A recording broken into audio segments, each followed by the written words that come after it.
তার হাবিব বিশ্ব নবী জনাবে মুহাম্মদ রাসূলুল্লাহ সাল্লাল্লাহু আলাইহি ওয়াসাল্লামের কথা। আমার ভাইয়েরা, সুতরাং তাওহীদকে বুঝতে হবে, বিশ্বাস করতে হবে, তাওহীদের উপরে জীবন গড়তে হবে। তাওহীদ হচ্ছে বিশ্ব মানবতার জন্য ঐক্যের প্রতীক। তাওহীদই পারে বিশ্ব মানবতাকে ঐক্যবদ্ধ করতে, আর কোনো জিনিসই পারে না। আমার ভাইরা, কোরআনে কারীম বলছে, কুল ইয়া আহলাল কিতাবি তাআলাউ ইলা কালিমাতিন সাওয়াইন বাইনানা ওয়া বাইনাকুম আল্লা না'বুদা ইল্লাল্লাহ। ঐক্যের কথা, বিশ্বব্যাপী মানব মণ্ডলীর ঐক্যের কথা, ইউনিটির কথা, স্বাধীনতার গ্যারান্টির কথা, মানবতার কথা, মানুষকে বেঁচে থাকার কথা। হে নবী বলুন, হে আহলে কিতাবেরা, এসো তোমরা আর আমরা এমন একটা কথায় ঐক্যবদ্ধ হই যা তোমাদের জন্য আর আমাদের জন্য সমভাবে প্রযোজ্য। কথাটা কি? কথাটা হচ্ছে আল্লাহ না'বুদা ইল্লাল্লাহ। আল্লাহ ছাড়া কারো গোলামি করব না, আল্লাহ ছাড়া কারো গোলামি করব না। এইটা মানো। ও দুনিয়ার মানুষ, খ্রিস্টান হও, ইহুদি হও, হিন্দু হও, নাসারা হও, আওয়ামী লীগ হও, বিএনপি হও, জাসদ হও, খাসদ হও, বাসদ হও, যাই হও না কেন, যারা মানুষ সব এক হয়ে যাও, আল্লাহ ছাড়া কারো গোলামি করব না।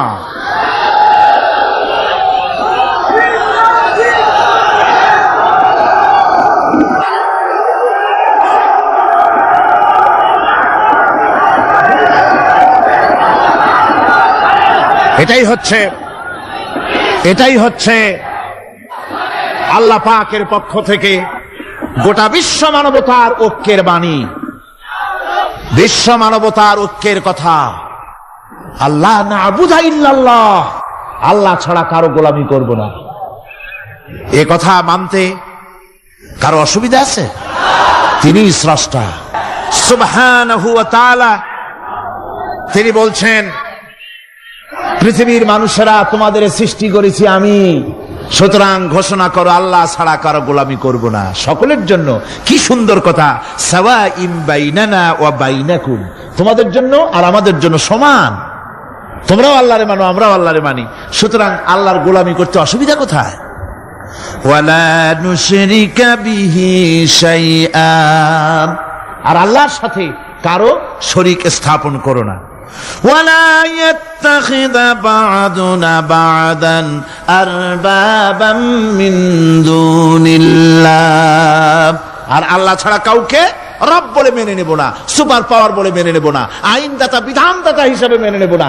এই কথা যদি জগৎবাসী স্বীকার করত, আপনার স্বীকার করলে পরে ইউএনও লাগবে না, ইউনাইটেড নেশনস অর্গানাইজেশন লাগবে না, সেন্টো লাগবে না, সিয়াটো লাগবে না, আসিয়ান লাগবে না, সার্ক লাগবে না, কিচ্ছু লাগবে না। এই তিনটা কথা মানলেই সারে দুনিয়াবাসী। কয়টা কথা? আজকে শান্তি হয়ে গেছে পৃথিবীর মানুষের কাছে। সোনার হরিণ, সোনার হরিণ আছে নাকি? নাই।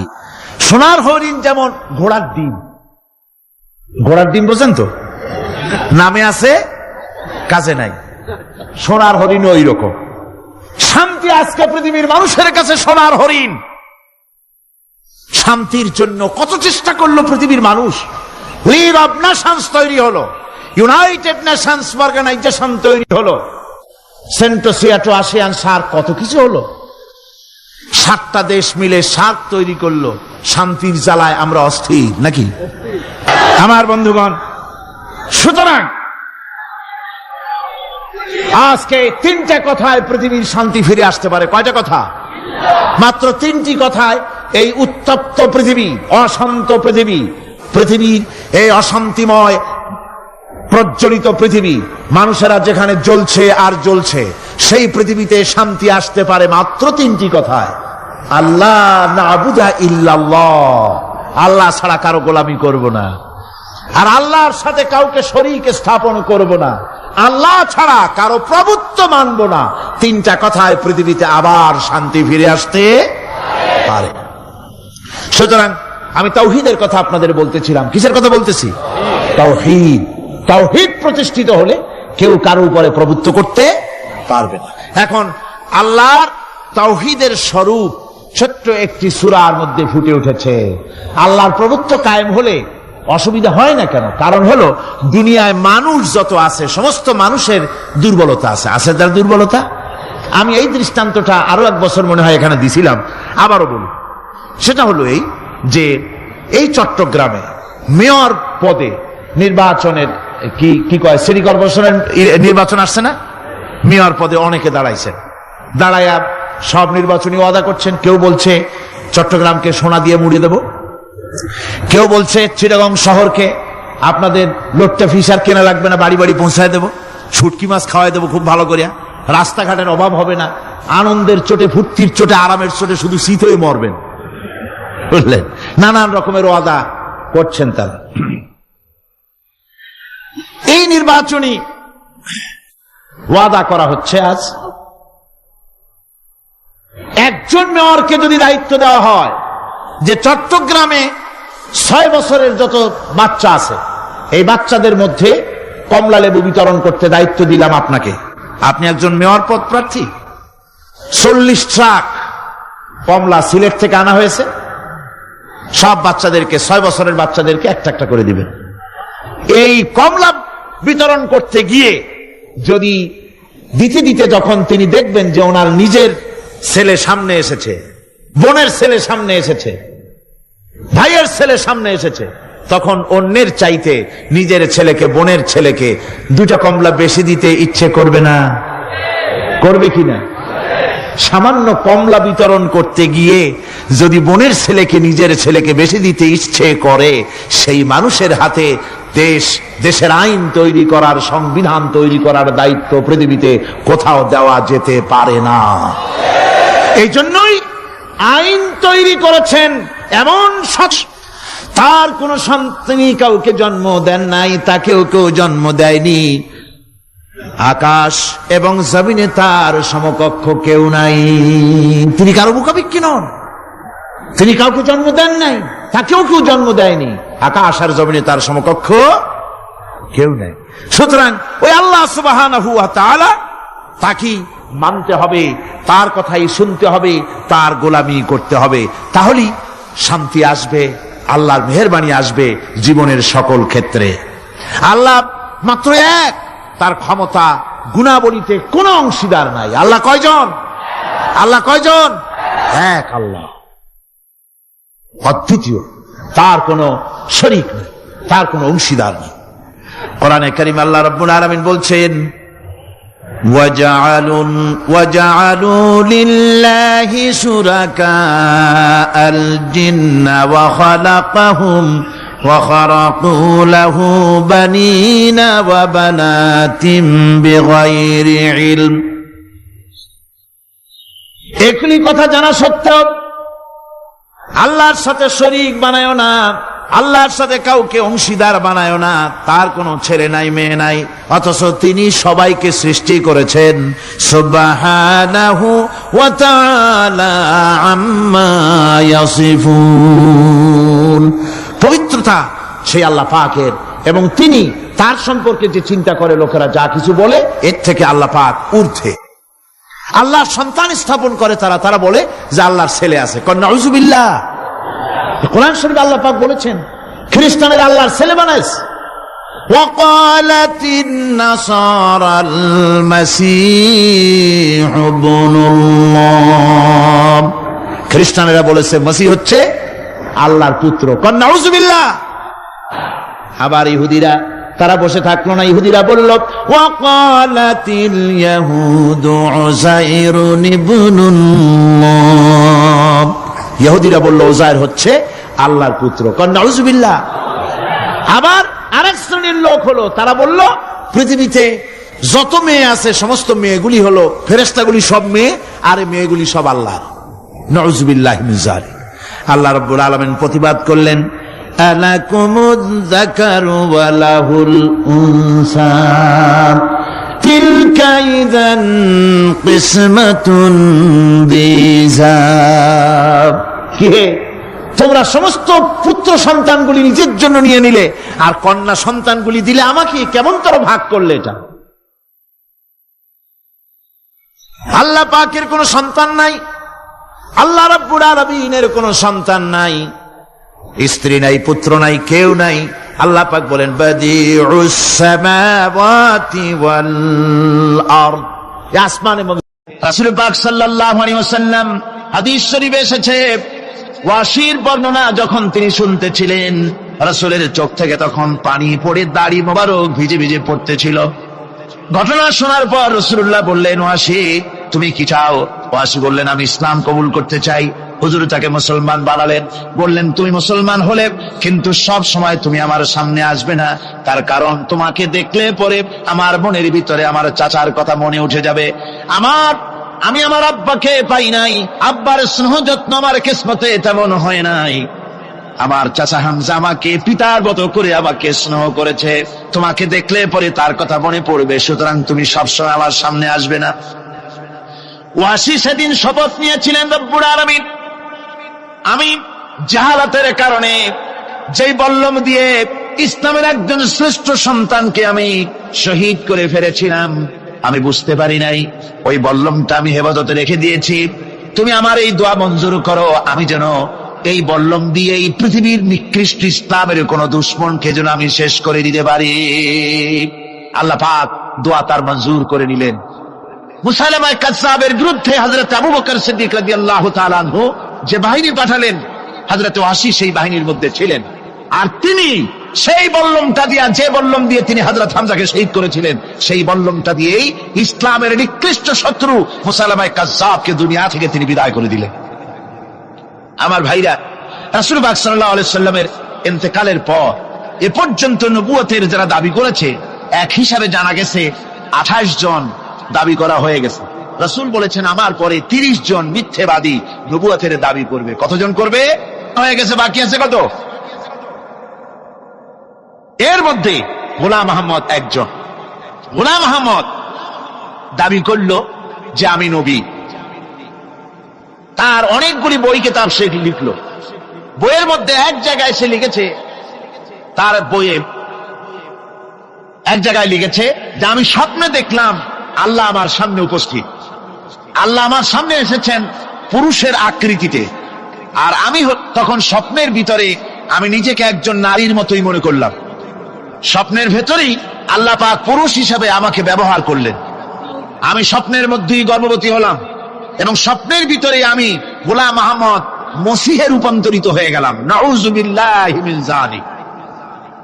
গোলাম আহমদ বলছে, আল্লাহ পাক ওহীর মাধ্যমে আমাকে জানিয়েছেন, আল্লাহ আমাকে বলেছেন, গোলাম আহমদ তুমি হচ্ছ আমার সন্তান তুল্য। নাউযুবিল্লাহি মিন যালিক। এইভাবে অসংখ্য মিথ্যে কথা দিয়ে বইপত্র রচনা করেছে। লোকেরা তার কাছে নবুয়তের প্রমাণ চেয়েছে। আসলে শরীয়তের বিধান হচ্ছে, হুজুরের পরে যদি কেউ নবুয়তের দাবি করে, তাহলে তাকে সে নবী কিনা এর কোনো প্রমাণ তার কাছে চাওয়া জায়েজ নাই। যেহেতু প্রমাণ চাইতে গেলে বোঝা যায়, সন্দেহ হয়, কিছুটা প্রমাণ দিতে পারলে তাহলে সে নবী হবে। কথা বুঝতে পেরেছেন? এই জন্য রাসূলের পরে যদি কেউ নবুয়তের দাবি করে, তাহলে তার কাছে নবুয়তের দাবির কোনো প্রমাণও চাওয়া যাইবে না। বিনা প্রমাণে রাসূলের পরে নবুয়তের দাবি যেই করবে, সে কি হবে? জোরে বলেন, কি হবে?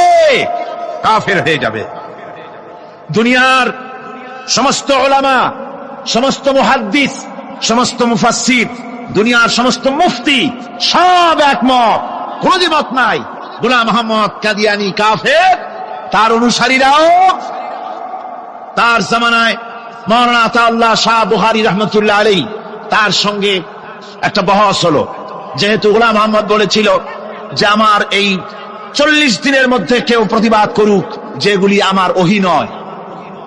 হযরতে মাওলানা আতাউল্লাহ শাহ বুখারী রাহমাতুল্লাহ আলাইহি সেই যুগের একজন শ্রেষ্ঠ আলিম, তিনি বললেন, আমি তোমার কাছে কোনো প্রমাণ চাই না তুমি নবী কিনা। আমি জানি তুমি মিথ্যাবাদী, তবে তোমাকে বলতে হবে তুমি এই শক্তি কোথায় পেলে। গোলাম আহমদ বলল, কোরআন শরীফেই আছে আমার এই শক্তির উৎস। কোথায়? বলল যে এই যে আয়াতটা আমি আপনাদের সামনে তেলাওয়াত করেছি, ঈসা আলাইহিস সালামের ওই কথাই গোলাম আহমদ বলল যে হযরত ঈসা আমার সম্পর্কে বলেছেন, ইয়াতি মিন বাদি ইসমুহু আহমদ, আমার পরে একজন নবী আসবেন, রাসূল আসবেন, তার নাম হবে আহমদ, আমি সেই আহমদ।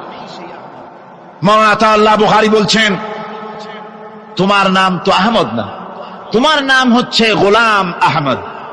তার অর্থ হলো হযরত ঈসা আলাইহিস সালাম যে আহমদের কথা বলেছেন, তুমি সেই আহমদের গোলাম। গোলাম আহমদ বললেন, দেখুন আমার নামের প্রথম শব্দ গোলাম, এটা হচ্ছে আমার লকব। আমি আমার নামের লকবটা ছেড়ে দিলাম, বাদ দিয়ে দিলাম, আর ব্যবহার করব না। তাহলে তো আমি আহমদ থাকি, আপনি তো আর আপত্তি করতে পারেন না। মাওলানা বুখারী বললেন, নামের প্রথম শব্দ বাদ দেওয়া যদি জায়েজ হয়, তাহলে তোমার ফতোয়া দিয়ে আমার নামের প্রথম শব্দ বাদ দিয়ে দিলাম। আমার নাম আতা আল্লাহ, নামের প্রথম শব্দ আতা বাদ দিয়ে দিলাম। তো আতা যদি বাদ দেই তাহলে আল্লাহ হই, আর আল্লাহ হয়ে বলছি তোমার মতো গাধাকে নবুয়াত আমি দেই নাই। এরপর এই পৃথিবীর নিকৃষ্ট পাপী এই কাফেরের মৌত হলো কোথায়? জোরে বলেন, এই কাফেরের মৌত হলো কোথায়? পায়খানার ভেতরে মৌত হয়েছে। আমার বন্ধুগণ, সুতরাং বাংলাদেশে যত কাদিয়ানি আছে, সমস্ত কাদিয়ানিরা কাফের। সমস্ত কাদিয়ানিরা কি? আরো জোরে বলুন, তারা কি? কাদিয়ানিরা মুসলমানদের গোরস্থানে, তাদের মানুষ মারা গেলে মুসলমানদের গোরস্থানে তা দাফন করে না। মুসলমানদের জানাজায় তারা কোনোদিন আসে না। মুসলমানদের কোন মসজিদে তারা নামাজ পড়তে যায় না। তারা আলাদাভাবে মসজিদ তৈরি করে মসজিদের নামে। গোলাম আহমদ কাদিয়ানির অনুসারীরা যে মসজিদ করে, ওগুলি মসজিদ নয়, এগুলি মসজিদে জিরার। এগুলি কি? মসজিদে জিরার। এগুলি কখনোই মসজিদের সম্মান পেতে পারে না। তারা কোরআনে কারীমের ব্যাখ্যা নিজেরা করেছে, নিজেরা তৈরি করেছে, যার সাথে আহলে সুন্নাতুল জামাতের হাদিসের কোনো মিল নাই, নিজেরাই করেছে।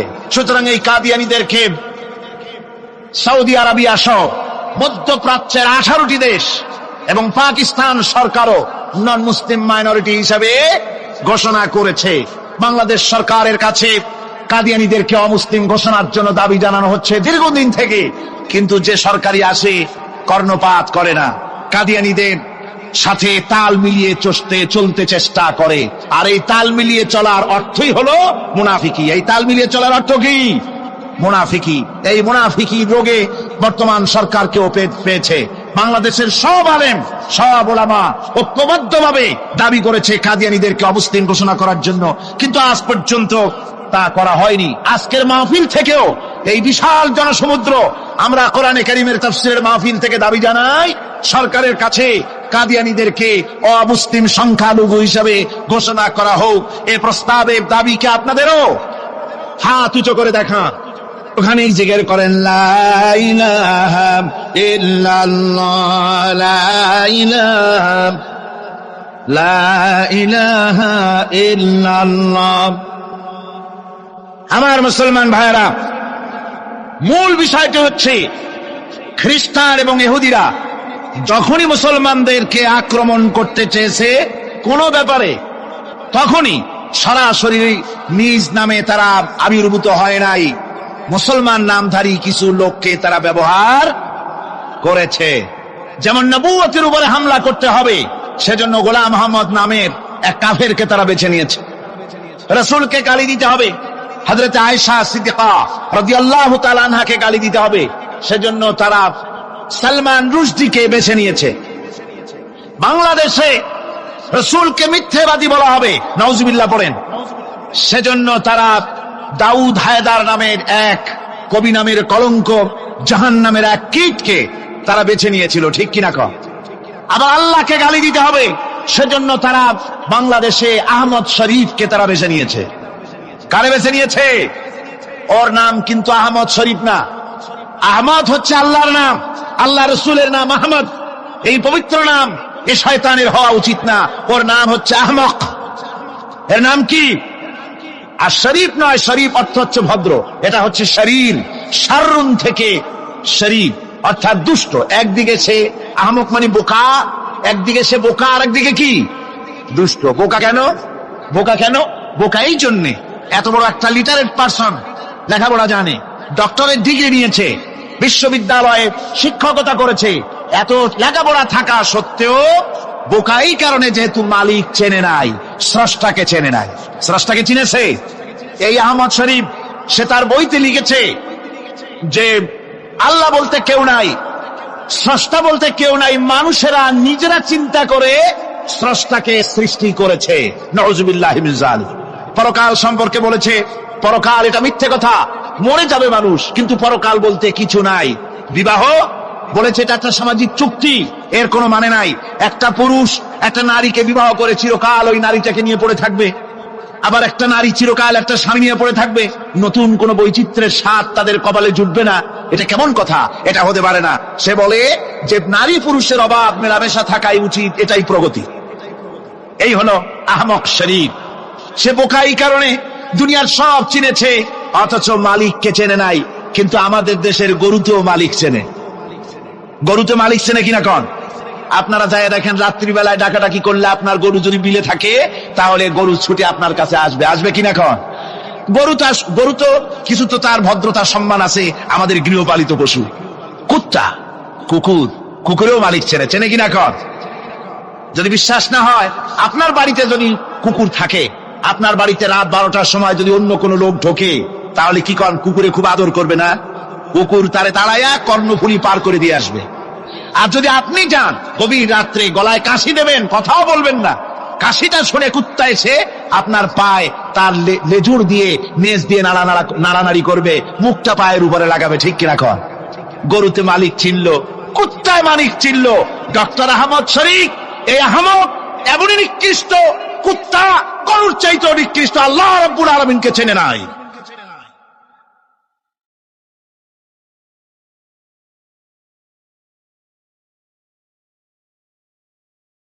আমার ভাইয়েরা,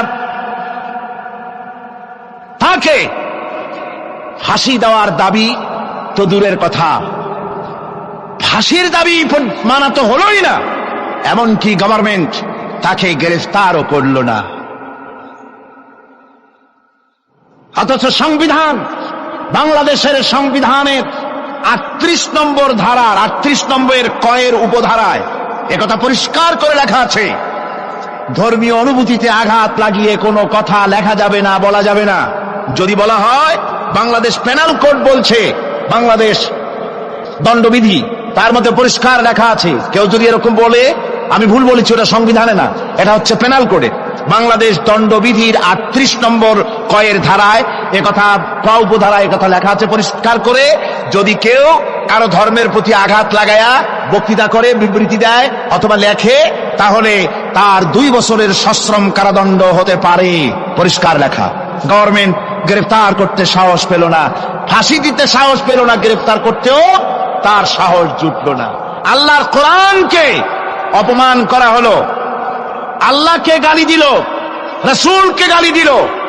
একটা মহিলা, আমি তার নাম নিব না, কথায় কথা আসছে, সে মহিলা বাংলাদেশের এতই নিকৃষ্ট, নির্বাচিত কলামের নামে আল্লাহকে গালি দিচ্ছে, রাসূলকে গালি দিচ্ছে, বেহেশতকে বলছে অসভ্য উদ্যান। যারা কন নাউযুবিল্লাহি মিন যালিক। তাদেরকে গ্রেফতার করা হচ্ছে না, তাদের শাস্তি দেওয়া হচ্ছে না। আল্লাহর কোরআন, আল্লাহর রাসূল এবং আল্লাহকে গালি দিলে তাতে কোনো অপরাধ হয় না। সংসদের ব্যাপারে কি একটু কথা লিখলো দৈনিক ইনকিলাব, মিল্লাত, এই সমস্ত পত্রিকাকে ওই লেখার অপরাধে সংসদ ভবনে ডেকে নিয়ে কৈফিয়াত তলব করা হলো। তাহলে বোঝা গেল সরকারের কাছে আল্লাহর চাইতে, কোরআনের চাইতে তাদের সংসদের মূল্য বেশি। এই মূল্য যারাই দিতে চেয়েছে আল্লাহ রাব্বুল আলামিন তাদেরকে ক্ষমতায় রাখেন নাই। ক্ষমতা দেওয়ার মালিকও আল্লাহ, ছিনিয়ে নেওয়ার মালিকও আল্লাহ সুবহানাহু ওয়া তাআলা। আমার বন্ধুগণ,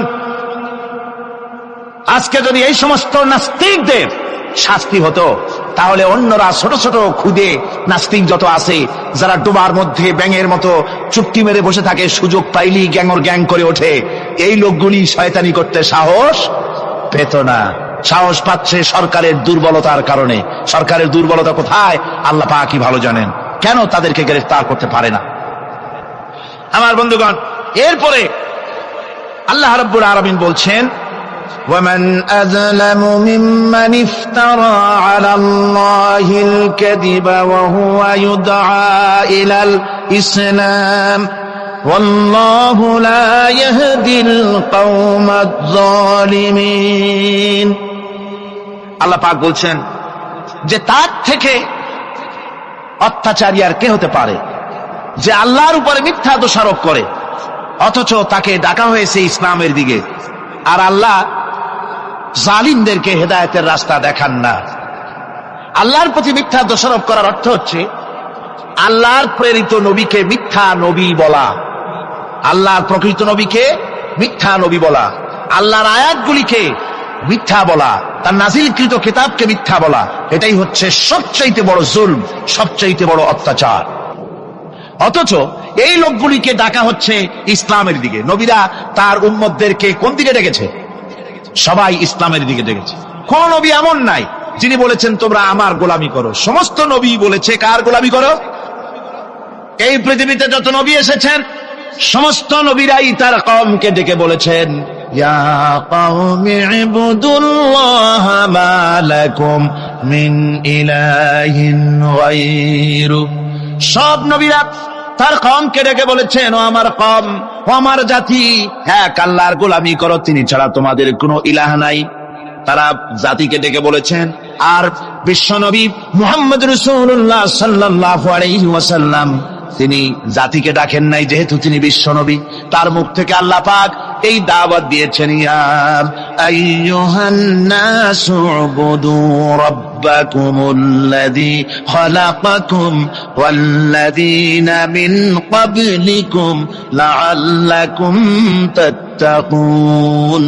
আল্লাহ পাক বলেন হে মানব সকল, গোলামি করো, দাসত্ব করো, আল্লাহ পাকের গোলামি করো, তোমার সেই রবের যিনি তোমাদেরকে সৃষ্টি করেছেন আর তোমাদের পূর্বপুরুষদের সৃষ্টি করেছেন।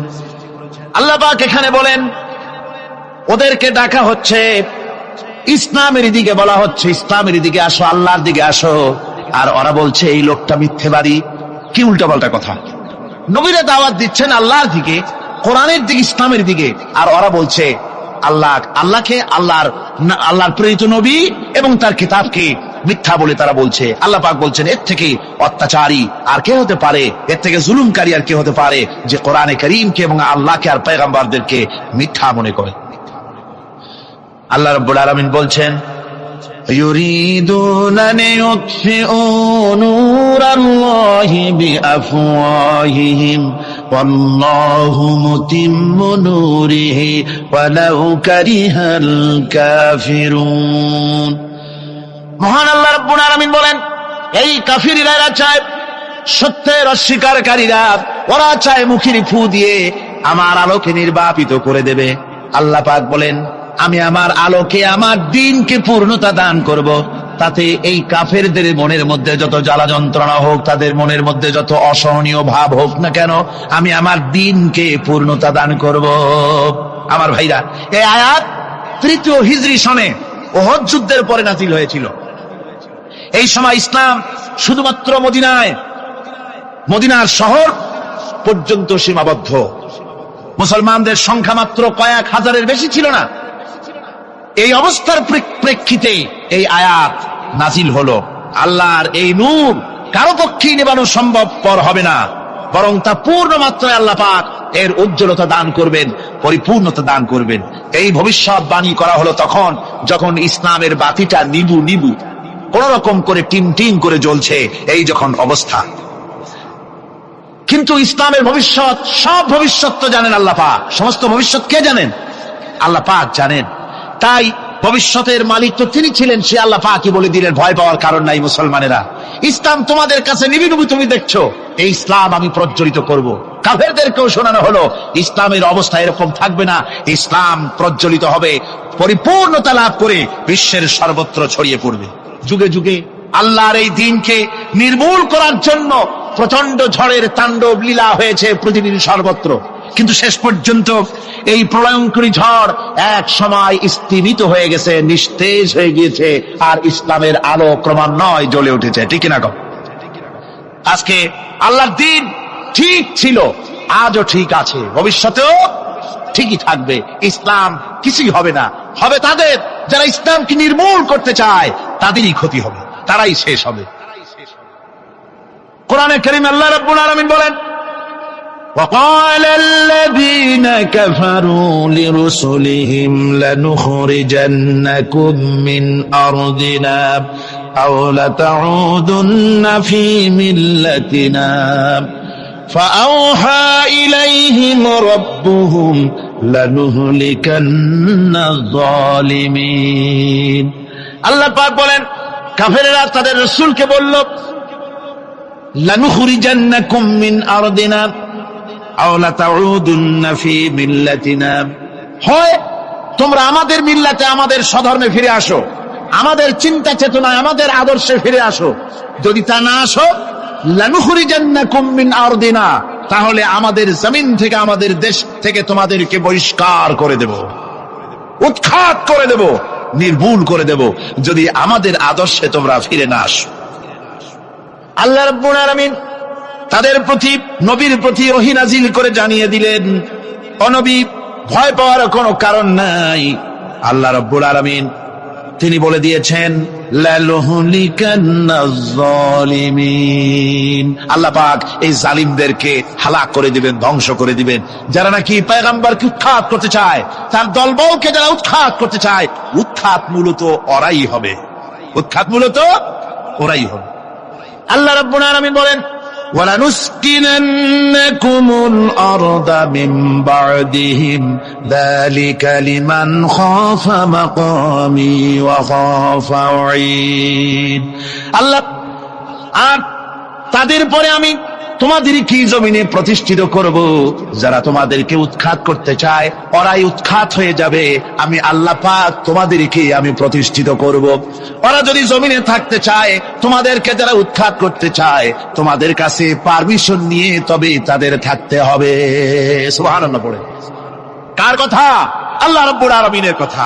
এই আয়াত নাযিল হওয়ার 8 বছর যেতে পারে নাই, তারপরে গোটা ভূখণ্ডের ভিতরে, আরব ভূখণ্ডের ভেতরে মুসলমান ছাড়া আর কেউ ছিল না, সব ইসলাম কবুল করেছিল, ইসলামের সুশীতল ছায়ায় আশ্রয় গ্রহণ করেছিল। সুবহানাল্লাহ পড়ে। সুতরাং আজকে যারা নির্যাতিত, নিপীড়িত, আজকে যারা দুনিয়ার মধ্যে যে সমস্ত মুসলিম সম্প্রদায়, যে সমস্ত মুসলমানেরা নিপীড়িত, নির্যাতিত হয়ে আছে, ওদের সম্পর্কে রব্বুল আলামিন বলেছেন ওয়ানুরিদু আন নামুন্না আলাল্লাযীনা ইসতুদঈফু ফিল আরদ ওয়া নাজআলাহুম আইম্মাতান ওয়া নাজআলাহুমুল ওয়ারিসিন।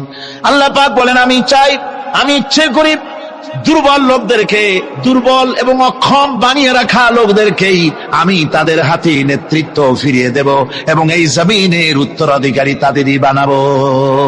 যাদেরকে তোমরা উপেক্ষা করছো, যাদেরকে দুর্বল বানায় রাখছো, যাদেরকে অক্ষম করে রেখেছো, আমি তাদের হাতে নেতৃত্ব দেব, নেতৃত্ব ওরাই দিবে। সুবহানাল্লাহ বলেন। একথা কার? আল্লাহ রাব্বুল আলামিনের। তাই দেখা গেল রাসূল পাক সাল্লাল্লাহু আলাইহি ওয়াসাল্লামকে ওরা মক্কার জীবনে শেষ করে দিতে চেয়েছিল, শেষ করতে চাইল যারা, তারা শেষ হয়ে গেল, কিন্তু ইসলাম টিকে থাকলো। আবু জেহেল চেয়েছিল যে ইসলামের আলো, ইসলামের বাতি নবীজি শেষ হয়ে যাক এই মক্কার জীবনেই, কিন্তু দেখা গেল আবু জেহেলই শেষ হলো, আর রাসূল টিকে থাকলেন, তার ইসলাম টিকে থাকলো, দাওয়াত টিকে থাকলো। আজকে পৃথিবীতে এমন কেউ নাই যে আবু জেহেলের সাথে আত্মীয়তার সূত্র দেখিয়ে দুনিয়ায় বেঁচে থাকার কোন মর্যাদাকর কোন পরিস্থিতি সৃষ্টি করতে পারে।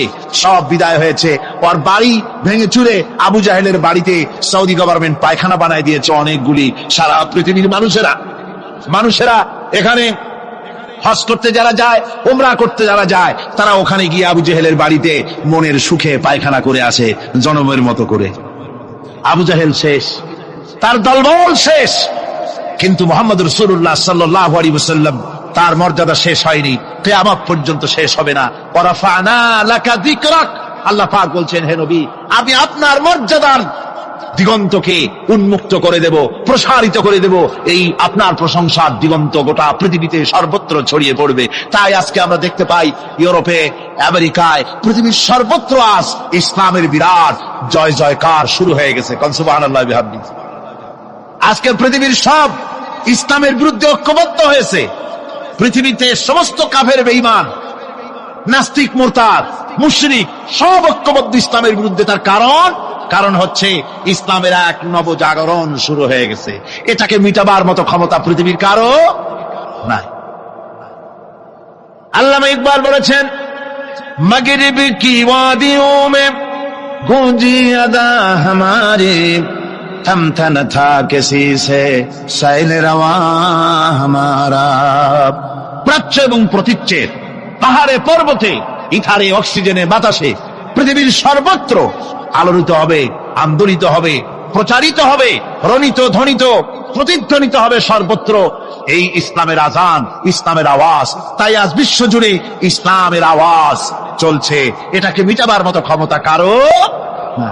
এই ইসলামকে নির্মূল করার জন্য কখনো নাম দেওয়া হয় মৌলবাদ, কখনো নাম দেওয়া হয় সাম্প্রদায়িক, কখনো বলা হয় ফান্ডামেন্টালিজম, কখনো বলা হয় প্রতিক্রিয়াশীল, কখনো বলা হয় রক্ষণশীল। নানান রকমের নাম করে ইসলামকে ধ্বংস করতে চাওয়া হয়। কিন্তু আল্লাহ পাক কোরআনে কারীমের সূরা আস-সাফ এখানে পরিষ্কার বলেছেন, يريدون ليطفئوا نور الله بأفواههم والله متم نوره ولو كره الكافرون। ওরা চায় কাফেরেরা মুখের ফু দিয়ে আমার আলোকে নির্বাপিত করে দেবে। আল্লাহ বলেন আমি আমার দ্বীনকে পূর্ণতা দান করব, তাতে কাফির বেঈমানদের মনের মধ্যে যত জ্বালা যন্ত্রণা হোক, ওদের যত কষ্ট হোক, ইসলামকে কেউ নিবাতে পারবে না। যেহেতু ইসলাম কারো ব্যক্তিগত ব্যাপার নয়, ইসলাম হচ্ছে আল্লাহর। জোরে বলেন ইসলাম কার? আরো জোরে বলুন ইসলাম কার? আল্লাহ পাকে ইসলামের পথেই আমাদেরকে আসতে হবে। এরপরে আল্লাহ পাক বলেন والذي أرسل رسوله بالهدى ودين الحق ليظهره على الدين كله ولو كره المشركون। মহান আল্লাহ রাব্বুল আলামিন বলেন, যিনি তার রাসূলকে দ্বীন হক এবং সত্যের বিধান সহকারে পৃথিবীর মধ্যে প্রেরিত করেছেন। এই দ্বীনকে কাফেররা যতই তাদের মনে অপছন্দ হোক না কেন, নবীরা এই দায়িত্ব নিয়েই পৃথিবীতে আসেন দ্বীনকে প্রতিষ্ঠা করার জন্য। সূরা ফাতার ভিতরে আল্লাহ রাব্বুল আলামিন এই আয়াতকে আবার আরেকটু ভিন্ন ভাবে বলেছেন, হুয়াল্লাযী আরসালা রাসূলাহু বিল হুদা ওয়া দীনিল হক ليظهره على الدين كله وكفى بالله شهيدا। আমি রাসূলকে দ্বীন হক আর সত্যের বিধান সহকারে পৃথিবীর বুকে পাঠিয়েছি। কেন? লিইয়ুযহিরাহু আলা দ্বীনি কুল্লিহি, আয় লিইয়ুগলিবাহু আলা সাইরিল আদিয়ান।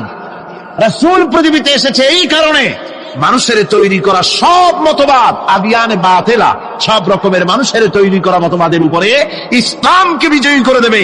এজন্য রাসূল দুনিয়ায় প্রেরণ করেছি। রাসূলের কাজ এটা নয় যে মসজিদের মধ্যে বসে কিছু জিকির আজকার করবেন, তারপরে কিছু দাড়ি টুপি ইত্যাদি শিক্ষা দিবেন। এই কিছু জিকির আজকার আর কিছু দাড়ি টুপি জামা কাপড় কদু খাওয়া ইত্যাদি কিছু কথা তিনি বলবেন। এই শুধুমাত্র এতটুকু কারণে রাসূল পাঠাবার কোনো প্রয়োজন ছিল না। রাসূল এসেছেন পূর্ণাঙ্গ শিক্ষা দেওয়ার জন্য। তার থেকে দাড়ি টুপি বাদ পড়ে নাই। তার থেকে কি দাড়ি টুপি বাদ? নিশ্চয়ই নয়। তার মধ্যে দাড়িও আছে, টুপিও আছে, জামাও আছে, মোছও আছে। মোছটা কেমনে কাটবেন রাসূল সে হেদায়েত দেন নাই নাকি? দিয়েছেন কিনা? সুবহানাল্লাহি ওয়া বিহামদিহি। নখটা কেমনে কাটবেন সে হেদায়েত রাসূল দিয়েছেন কিনা? দিয়েছেন। টুপির হেদায়েত দিয়েছেন, দাড়ির হেদায়েত দিয়েছেন, জামার হেদায়েত দিয়েছেন, সব দিয়েছেন। কিন্তু আপনারা বলুন রাসূল মার খেলেন কেন? গতকাল বলেছি দুনিয়ার সমস্ত পয়গম্বরের অত্যাচারিত হয়েছে, এমন কোন নবী ছিলেন না। 3 জন নবী ছাড়া সব নবী অত্যাচারিত হয়েছে। কয়জন নবী অত্যাচারিত হননি? 3 জন। একজন হলেন হযরত নূহ আলাইহিস সালাম। অত্যাচার হওয়ার আগেই বন্যা টন্যা হইয়া কাফেরদের আন্ডা বাচ্চা গোষ্ঠী শুদ্ধ শেষ। কাজী অত্যাচারিত তিনি হননি। বিরোধিতার মোকাবেলা করতে হয়েছে কিন্তু অত্যাচারিত হননি। আরেকজন হচ্ছেন হযরত আদম আলাইহিস সালাম। তার তো অত্যাচারের প্রশ্ন নেই, মানুষের এই অত্যাচার করবে কিনা। 3 নম্বরে হযরত সুলাইমান আলাইহিস সালাম, পিতা দাউদ আলাইহিস সালামের প্রতিষ্ঠিত রাজ ব্যবস্থা। আর এরপর আল্লাহ পাক তাকে দিলেন অনেক বড় যোগ্যতা, গোটা পৃথিবীর উপরে তারই রাজত্ব চলেছে। সুতরাং তিনিও অত্যাচারিত হননি। ইতিহাস খুঁজে দেখুন, কোরআন হাদিসের তাফসীর এবং হাদিসের ব্যাখ্যা দেখুন। এই 3 জন পয়গম্বর ছাড়া আর একজন নবী পেশ করতে পারবেন না যিনি অত্যাচারিত হন নাই। এই অত্যাচারের কারণ কি? যদি রাসূল ভালো করে বুঝুন, রাসূল যদি শুধু দাড়ির কথা বলতে এসে থাকেন, যদি শুধু কদু খাবার কথা বলতে এসে থাকেন, যদি শুধু খাবারের পরে মিষ্টি খাও কথা বলতে এসে থাকেন, তাহলে মারবে কেন লোকেরা? কদু খাইতে তো মজাই লাগে, ওটা বললে কেন পিটাবে লোকেরা? দাড়ি রাখতে বললে তো মারের কথা নয়, দাড়ি রাখলে তো ভালোই লাগে। পুরুষের সৌন্দর্য দাড়ির মধ্যে, দাড়ি যত সুন্দর পুরুষের চেহারাটাও পুরুষোচিত, দেখতে সুন্দর হয়, দেখতে ভালো লাগে। আরে দাড়ি যদি আরো লম্বা হয়, বুক জোড়া দাড়ি হয়, তো শীতকালে মাফলার ব্যবহার না করলেও চলে, দাড়িতেই কাজ হয়ে যায়। কাজে দাড়ির জন্য মারবে কেন? সুরমা লাগাতে যদি রসুল বলে থাকেন, সেই জন্য মারবে কেন? মিষ্টি খাওয়ার কথা যদি বলে থাকেন, সেজন্য মারবে কেন? মারার মূল কারণ হচ্ছে লিইয়ুযহিরাহু আলাদ-দীনি কুল্লিহি, মানুষের তৈরি করা সব মতবাদের উপরে বিজয়ী করতে হবে। কার দিন? জোরে বলেন, কার দিন? আল্লাহর দিন। এটাই হলো কাফেরদের দৃষ্টিতে অপরাধ, আর এই অপরাধের কারণে তারা পেগম্বরদের সাথে বিরোধিতা করেছে, মারধর করেছে। একটি জিনিস প্রণিধানযোগ্য, যে আল্লাহ পাক কোরআনে কারীমের মধ্যে দিন বলেন নাই, বলেছেন আদ-দীন। কি বলেছেন? আদ-দীন। দিন, আদ-দীন অর্থাৎ একমাত্র জীবন ব্যবস্থা। ইন্নাদ-দীনা ইনদাল্লাহিল ইসলাম, আমার কাছে মনোনীত একমাত্র জীবন ব্যবস্থা যেটা, সেটার নাম কি? সেটার নাম, এছাড়া আর কোন পথ আছে? জোরে বলতে হবে, আর কোন পথ আছে? নাই। কিন্তু পোড়া কপাল এক শ্রেণীর মুসলমান আছে, যারা অমুসলিম ভাইদের সঙ্গে বসে একসঙ্গে বলে, ভাই তোমরাও যা আমরাও তাই। বলে কিরকম? বলে তোমরা বলো ভগবান, আমরা বলি আল্লাহ। তোমরা বলো স্বর্গ, আমরা বলি জান্নাত। তোমরা বলো নরক, আমরা বলি দোজক। ওই সব একই কথা, যাবো একই জায়গায়। ওই হয় কেউ ট্রেনে যাব, না হয় কেউ বাসে যাব, না হয় কেউ প্লেনে যাব। ওই পথ একটু একাবাকা হলো, যাবোই যখন এক জায়গায়। তোমরা আর আমরা সব এক, কোনো তফাৎ নাই। দাও তোমার সিগারেট, একটা টান দিয়া যাই। একটা হোক্কার একটা সিগারেট খাওয়ার জন্য আর ইমানটা বেঁচে দিয়ে আসলো, নাউজুবিল্লাহি মিন যালিক। ওরও রাস্তা আর তোমারও রাস্তা, এই দুই রাস্তা কি কখনো এক হয়? জোরে বলেন, কখনো এক হয়? হতে পারে না। ওর হচ্ছে ভগবান আর আমার হচ্ছে আল্লাহ। ওর ভগবানের স্ত্রীলিঙ্গে আসে ভগবতী, না? ওর ঈশ্বরের স্ত্রীলিঙ্গে আসে ঈশ্বরী। ওর বিধাতার স্ত্রীলিঙ্গে আসে বিধাত্রী। ওর গডের স্ত্রীলিঙ্গে আসে গডেস। কিন্তু বলো, আল্লাহর স্ত্রীলিঙ্গে কি আসবে? জি, গোটা বিশ্বের সমস্ত ডিকশনারি যদি এক জায়গায় করা যায়, আল্লাহর স্ত্রীলিঙ্গে কোনো প্রতিশব্দ খুঁজে পাওয়া যাবে না। তাহলে ওর ভগবান আর তোমার আল্লাহ এক হইল কি করে? কোনদিন এক হতে পারে না। ওর পথ আর তোমার পথ কোনদিন এক নয়। যদি এক হতো, তাহলে আল্লাহ আদ-দীন বলতেন না, শুধু বলতেন দিন। যেমন আমি যদি জিজ্ঞেস করি, এই চিটাগং থেকে ঢাকা যাওয়ার জন্য রাস্তা কোনটি, তখন যাকে জিজ্ঞেস করলাম সে যদি ইংরেজিতে জবাব দেয়, চিটাগং থেকে ঢাকা যাওয়ার জন্য দিস ইজ এ ওয়ে, অর্থাৎ চট্টগ্রাম থেকে ঢাকা যাওয়ার জন্য ইহা একটি রাস্তা, তাহলে আমার বুঝতে অসুবিধা হয় না যে এটা ছাড়া ঢাকায় যাওয়ার আরো রাস্তা আছে, ঠিক কিনা? কিন্তু আমার প্রশ্নের জবাবে যদি উত্তর দানকারী যদি বলে যে চিটাগং থেকে ঢাকায় যাওয়ার জন্য দিস ইজ দ্য ওয়ে, তাহলে অর্থ কি হবে? তাহলে অর্থ হবে চট্টগ্রাম থেকে ঢাকায় যাওয়ার জন্য ইহাই একমাত্র রাস্তা, তাহলে আর কোন রাস্তা নাই। কোরআনে কারীম আল্লাহ পাক দিন বলেন নাই, বলেছেন ইন্নাদ-দীনা ইনদাল্লাহিল ইসলাম। আমার কাছে কেবলমাত্র, শুধুমাত্র, একমাত্র একটাই পথ, সে পথটি হচ্ছে মনোনীত জীবন ব্যবস্থা, তার নাম ইসলাম। শুধু ইসলাম আর ইসলাম। জোরে বলেন সুবহানাল্লাহ। ইসলাম ছাড়া আর কোন মত, আর কোন পথ আল্লাহর কাছে গ্রহণযোগ্য নয়। আরবি ভাষায় এই দিন শব্দটি বিরাট ব্যাপক অর্থবোধক। দিন শব্দটি বোঝার জন্য আপনারা 20 শতকের মুজাদ্দিদ আল্লামা সৈয়দ আবুল আলা মওদুদী রাহিমাহুল্লাহ, তার লেখা কোরআন কি 4 বুনিয়াদী ইস্তিলাহ হ্যাঁ, এর বাংলা হচ্ছে কোরআনে কারীমের মৌলিক 4টি পরিভাষা। এর মধ্যে দেখবেন রব, ইলাহ, ইবাদত, দ্বীন, এই 4টি শব্দের বিশাল এবং ব্যাপক ব্যাখ্যা তিনি সেখানে প্রদান করেছেন কোরআনে কারীম থেকেই। দ্বীন সম্পর্কে বলা হয়েছে, দ্বীন শুধু সমস্ত লোগাত এটা আপনি পাবেন, ডিকশনারিতে পাবেন, আরবি লোগাতগুলির মধ্যে পাবেন। দ্বীন শব্দের অর্থ অনেকগুলি, যেমন দ্বীনের অর্থ প্রভুত্ব, প্রাধান্য, শক্তি, আধিপত্য, আনুগত্য, দাসত্ব, প্রতিফল, কর্মফল, পথ, পন্থা, ব্যবস্থা। এতগুলি অর্থ শুধুমাত্র দিনের। দিন শব্দের 19টি অর্থ ডিকশনারির মধ্যে পাওয়া যায়। এই দিন কোরআনে কারীমের মধ্যে বিভিন্ন জায়গায় বিভিন্ন অর্থে ব্যবহৃত হয়েছে, বিভিন্ন অর্থে ব্যবহৃত হয়েছে। কোথাও ব্যবহৃত হয়েছে বিচার ব্যবস্থা সম্পর্কে, যেমন মালিক ইয়াউমিদ্দিন, আল্লাহ পাক বিচারের দিনের মালিক, তিনি সেদিনের তিনি মালিক মুখতার, যেদিন ডে অফ জাজমেন্ট, বিচারের দিনে তিনি বিচার করবেন। এভাবে করে আল্লাহ পাক বিভিন্ন আয়াতের মধ্যে এই দিন শব্দকে এনেছেন বিভিন্ন অর্থে, কোথাও শক্তি, কোথাও আধিপত্য, কোথাও কর্মফল ইত্যাদি সম্পর্কে। জীবন ব্যবস্থা সম্পর্কে যে আয়াতগুলি এসেছে তার থেকে কয়েকটি আয়াত আমি আপনাদের শোনাই। কোরআনে কারীমের মধ্যে ইসলাম যে জীবন ব্যবস্থা হিসেবে দিন ব্যবহৃত হয়েছে যে সব আয়াতে, তা হচ্ছে أفغير دين الله يبغون وله أسلم من في السماوات والأرض طوعا وكرها। আল্লাহ পাক বলেন, আমার দেওয়া জীবন ব্যবস্থাকে ছেড়ে দিয়ে অন্যের তৈরি করা জীবন ব্যবস্থা তোমরা তালাশ করো নাকি?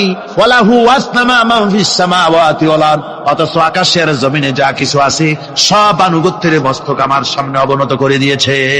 আফা গায়রা দীনিল্লাহি ইয়াবগুন, আল্লাহর দেওয়া জীবন ব্যবস্থা, এখানে দিন আছে জীবন ব্যবস্থা হিসাবে, এই জীবন ব্যবস্থা ছেড়ে দিয়ে অন্যের তৈরি করা মতবাদ তালাশ করো। অথচ আমার ব্যবস্থা গ্রহণ করেছে, মেনে নিয়েছে পৃথিবীর সবাই, আকাশেও জমিনেও সবাই। আইন মানে কার? জোরে বলেন না, কার আইন মানে? ওই মহাকাশের সূর্য, চন্দ্র, গ্রহ, নক্ষত্র, সৌররাজি, নবমণ্ডল, ভূমণ্ডল, সব আইন মানে আল্লাহ রাব্বুল আলামিনের। তাই রাত 12টার সময় সূর্যের ক্ষমতা নাই, রাত 12টার সময় পৃথিবীর আকাশে উদিত হয় আর বলে যে রাত তুই সরে যা, আমি এখন দিনের 12টা বাজায় দেব। পারবে কথা বলতে সূর্য? পারবে না। আবার দিনের দুপুর 12টায় রাতের আগমন ঘটবে না, চাঁদের সঙ্গে সূর্যের টক্কর লাগবে না, সূর্যের সাথে চন্দ্রের আঘাত লাগবে না, নক্ষত্র উপগ্রহ সব মহাশূন্যের উপরে চলাচল করবে, কারো সাথে কারো কোনো বাধা, কারো কোনো আঘাত লাগবে না, যেহেতু সব আল্লাহর হুকুম মেনে চলে। জোরে বলেন সুবহানাল্লাহ। আল্লাহর হুকুম মেনে চলে পৃথিবীর গাছপালাগুলি। এজন্য আম গাছে একই মাটির রস খেয়ে, একই মাটির ফসফরাস নিয়ে, একই মাটির সোডিয়াম, একই সূর্যের আলো বাতাস নিয়ে পাশাপাশি গাছ, একটা গাছ আম, ওই আম গাছের থেকে মিষ্টি ফল আম বেরোয়, আর একটার গাছ নিম, নিমের ফল তিতা হয়, পাশে আবার খেজুর গাছ, মিষ্টি মিষ্টি রস হয়, পাশে আবার তাল গাছ, তাতে আবার তাল হয়, তাল গাছে বেল হয় না, বেল গাছে তাল হয় না, আম গাছে সুপারি হয় না, নারকেল গাছে কোনোদিন লিচু হয় না। ঠিক কিনা বলেন? সুতরাং আল্লাহ রাব্বুল আলামিনের হুকুম মেনে চলছে, আকাশ ও জমিনে যা কিছু আছে সব আল্লাহর হুকুম মেনে চলে। ওই দেখুন দরিয়ার পানিগুলি, পদ্মা, মেঘনা, যমুনা, ব্রহ্মপুত্র, কর্ণফুলী, দুনিয়ার সমস্ত আমাদের দেশের এই নদীগুলি আমরা দেখি, এই নদীর মিষ্টি পানিগুলি ভাটির টানে সব চলে যায় বঙ্গোপসাগরে। বঙ্গোপসাগরের পানি মিষ্টি না নোনা? লবণাক্ত পানি, মিষ্টি পানি যায় লবণাক্ত পানির দিকে, আবার জোয়ারের টানে লবণাক্ত পানিগুলি মিষ্টি পানির এলাকার ভিতরে চলে যায়, কিন্তু নোনা পানি পারে না মিষ্টি পানির এলাকা উৎখাত করে, ব্যারিকেড ভঙ্গ করে ভিতরে যেতে। আবার নোনা পানিও, মিষ্টি পানিও পারে না নোনা পানির ভিতরে ঢুকে নোনা পানিটাকে মিষ্টি বানাতে। সবগুলি আল্লাহর হুকুম মেনে চলছে। কার হুকুম? আল্লাহ পাকের হুকুম মেনে চলছে। আল্লাহর হুকুম মানে জঙ্গলের প্রাণীরা, অন্তরিক্ষের মহাকাশের সবকিছু, মাটির ভিতরে সবকিছু সব আল্লাহর হুকুম মেনে চলে, আল্লাহর আইন কানুন মানে বলে তারা শান্তিতে আছে। আল্লাহ বলেন, আমার এই দিন যদি তোমরাও মানো তোমরাও শান্তিতে থাকবে। আল্লাহ পাক এবার বলেন, وَمَن يَبْتَغِ غَيْرَ الْإِسْلَامِ دِينًا فَلَن يُقْبَلَ مِنْهُ وَهُوَ فِي الْآخِرَةِ مِنَ الْخَاسِرِينَ। যে যারা মানুষের তৈরি করা, আমি আল্লাহর দেওয়া জীবন ব্যবস্থা ছেড়ে দিয়ে মানুষের তৈরি করা মতবাদকে গ্রহণ করবে, ফালাই ইউকবালা মিনহু, ফালান, আমি কখনো তার কাছ থেকে ওটাকে গ্রহণ করব না, ওহুয়া ফিল আখিরাতি মিনাল খাসিরিন, কিয়ামতের দিন সে ক্ষতিগ্রস্ত হবে। কিয়ামতের দিন সে নিঃসন্দেহে ক্ষতিগ্রস্তদের সাথে শামিল হবে, যারা আমার দেওয়া বিধানকে ছেড়ে দিয়ে মানুষের তৈরি করা মতবাদ মেনেছে। এখন আপনারা বলেন, পৃথিবীতে যত মতবাদের নাম আমরা শুনি, এই মতবাদগুলি কার? আল্লাহর না মানুষের? আমাদের দেশে ধর্মনিরপেক্ষতার নাম আমরা শুনি, তার আন্দোলনও শুনি। আপনারা বলেন ধর্মনিরপেক্ষ এই মতবাদকে কে তৈরি করেছে, আল্লাহ না মানুষের? সমাজতন্ত্রের মতবাদ কে তৈরি করেছে, আল্লাহ না মানুষের? পুঁজিবাদ কে তৈরি করেছে, আল্লাহ না মানুষের? সুতরাং মানুষের তৈরি করা এই সব মতবাদের উপরে যারা জীবন চালাবে, আন্দোলন করবে, আবার শোনেন আল্লাহ পাক তাদের ব্যাপারেই বলেন ওয়ামান ইয়াবতাগি গায়রাল ইসলামি দীনান, ইসলামকে জীবন ব্যবস্থা হিসেবে গ্রহণ না করে ইসলামের বাইরের কোন মতবাদগুলি যদি কেউ গ্রহণ করে জীবন ব্যবস্থা হিসাবে, যেই ধর্মনিরপেক্ষ মতবাদ আমাকে অর্থনীতি, সমাজনীতি, রাজনীতির সমস্যার সমাধান করবে, এই সমাজতন্ত্র আমার অর্থনীতি, সমাজনীতি, রাজনীতির সমস্যার সমাধান করবে,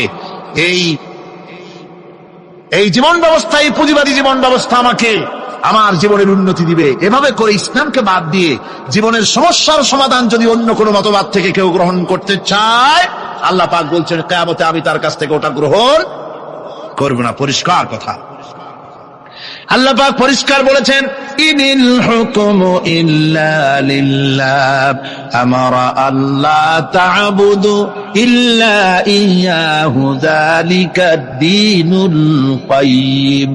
আল্লাহ পাক বলেন আল্লাহ ছাড়া কারো নির্দেশ মানা যাবে না, সেই আল্লাহ পাকই তোমাদের নির্দেশ করেছেন আল্লাহর দাসত্ব কবুল করো, তারই গোলামি করো, তিনি ছাড়া কারো গোলামি করো না। এটাই হলো সঠিক পথ, এটাই হলো সঠিক জীবন ব্যবস্থা। জীবনের সকল ক্ষেত্রে গোলামি হবে আল্লাহর, জীবনের সব ক্ষেত্রে গোলামি হবে কার? চিল্লায় বলুন কার গোলামি হবে? তার কারণ আল্লাহ পাক বলেছেন আলা লাহুল খালকু ওয়াল আমর, সৃষ্টি যার, আইন চলবে তা। বলুন তো দেখি এই মানুষের স্রষ্টাকে? সন্দেহ আছে? সন্দেহ না থাকলে তা জোর করে বলতে আপত্তি কি? সমস্ত মানুষ তাওহীদি জনতা একযোগে বলুন এই পৃথিবীর সমস্ত মানুষের স্রষ্টাকে? আকাশের স্রষ্টাকে, বাতাসের স্রষ্টাকে, সবকিছুর মালিক হচ্ছেন আল্লাহ। তাহলে আইন দিবে কে? সে আল্লাহ পাকের আইন চলছে না। আল্লাহর আইন কেমন করে মানুষের তৈরি করা মতবাদকে গ্রহণ করার জন্য মানুষ এগিয়ে যাচ্ছে। আসলে মানব রচিত মতবাদে পৃথিবীর মানুষের জন্য কোনো শান্তি কোনোদিন আসে নাই, আসতে পারেও না। তার কারণ হচ্ছে মানুষের জ্ঞান হলো সীমাবদ্ধ। মানুষের জ্ঞান কি? সীমাবদ্ধ। সীমাবদ্ধ জ্ঞান দিয়ে মানুষের জন্য কোন স্থায়ী, কোন সুন্দর শান্তির পরিকল্পনা দেওয়া সম্ভব নয়। যদি সম্ভব হতো শান্তির পরিকল্পনা দেওয়া, তাহলে সেই রাশিয়ার বুকে সমাজতন্ত্র চলল ৭২ বছর, কই সেখানে তো শান্তি দিতে পারলো না, সেই জায়গার মানুষেরাই এটার বিরোধিতা করলো, ঠিক কিনা? না আমার দেশের লোকেরা গিয়ে মিছিল করছিল সমাজতন্ত্রের বিরুদ্ধে? রাশিয়া কারা মিছিল করেছে? ওরা নিজেরাই করেছে, ওরা নিজেরাই করেছে এর বিরোধিতা। মানুষ তার নিজস্ব মস্তিষ্ক দিয়ে স্থায়ী কোনো পরিকল্পনা দিতে পারে না, যার জন্যে সংবিধান যখনই তৈরি হয় তারপরের থেকেই শুরু হয় অ্যামেন্ডমেন্ট, নতুন নতুন সংযোজন, পরিবর্তন। এক এক সরকার আসে তখন সপ্তম সংশোধনী, নবম সংশোধনী, দ্বাদশ সংশোধনীর আর অভাব থাকে না। এক একজনে আসে একটাকে ভালো মনে করে, আর একজনে এসে সেটাকে উল্টায় পাল্টাইয়া খারাপ মনে করে সেটাকে ভাইয়ে ছেড়ে দেয়। একজনে বলল যে দেশে ক্ষমতাকে বিকেন্দ্রীকরণ, ডিসেন্ট্রালাইজেশন করলে জাতির উন্নতি হবে, সুতরাং উপজেলা করলো উপজেলা। আর এক সরকার এলো বললো যে না এটা উপজেলা না, এটা হচ্ছে উপজালা, সুতরাং এটাকে বন্ধ করো। একজনে ভালো মনে করে আর একজনে খারাপ মনে করে, এভাবে করে শাসনতন্ত্রের ভিতরে বারবার পরিবর্তন আনাতে হয়। বলুন আল্লাহর কোরআনের মধ্যে এই দীর্ঘ ১৫০০ বছরের মধ্যে কোন পরিবর্তনের প্রয়োজন হয়েছে? জোরে বলেন হয়েছে? বিজ্ঞানের চরম উৎকর্ষের দিনে, বিজ্ঞানের উন্নতির দিনে, আজ বিজ্ঞান দর্শন সবকিছুর চরম উন্নতির দিনে আজও একথা প্রমাণিত হয়নি যে কোরআনে কারীমের অমুক আয়াতটি আজকের জন্য প্রযোজ্য নয়, অমুক কথাটি আজকের জন্য এই বিজ্ঞানের যুগে চলতে পারে না, এটা মধ্যযুগীয় অশিক্ষায় কুশিক্ষায় জর্জরিত যুগে চলতে পারে, আজকের যুগে চলতে পারে না, সুতরাং এটা বন্ধ করে দাও। এরকম কথা কেউ বলতে পেরেছে? হ্যাঁ, কিছু লোকেরা বলে কোরআনে কারীম বহু পুরানা, এই পুরানা কিতাব দিয়ে বর্তমান যুগ চলে না, এরকম বলে এক শ্রেণীর লোকেরা। এরা কারা?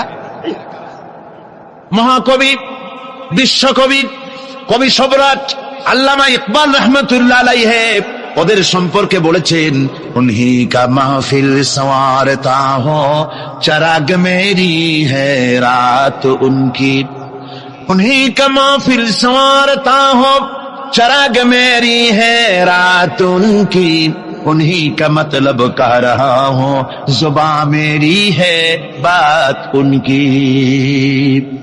उन्हीं का महफिल संवारता हूं, चराग मेरी है रात उनकी। আমি অন্যের মাহফিলে, আমি অন্যের মাহফিল সাজাই, নিজের কোনো মাহফিল করার যোগ্যতা নাই।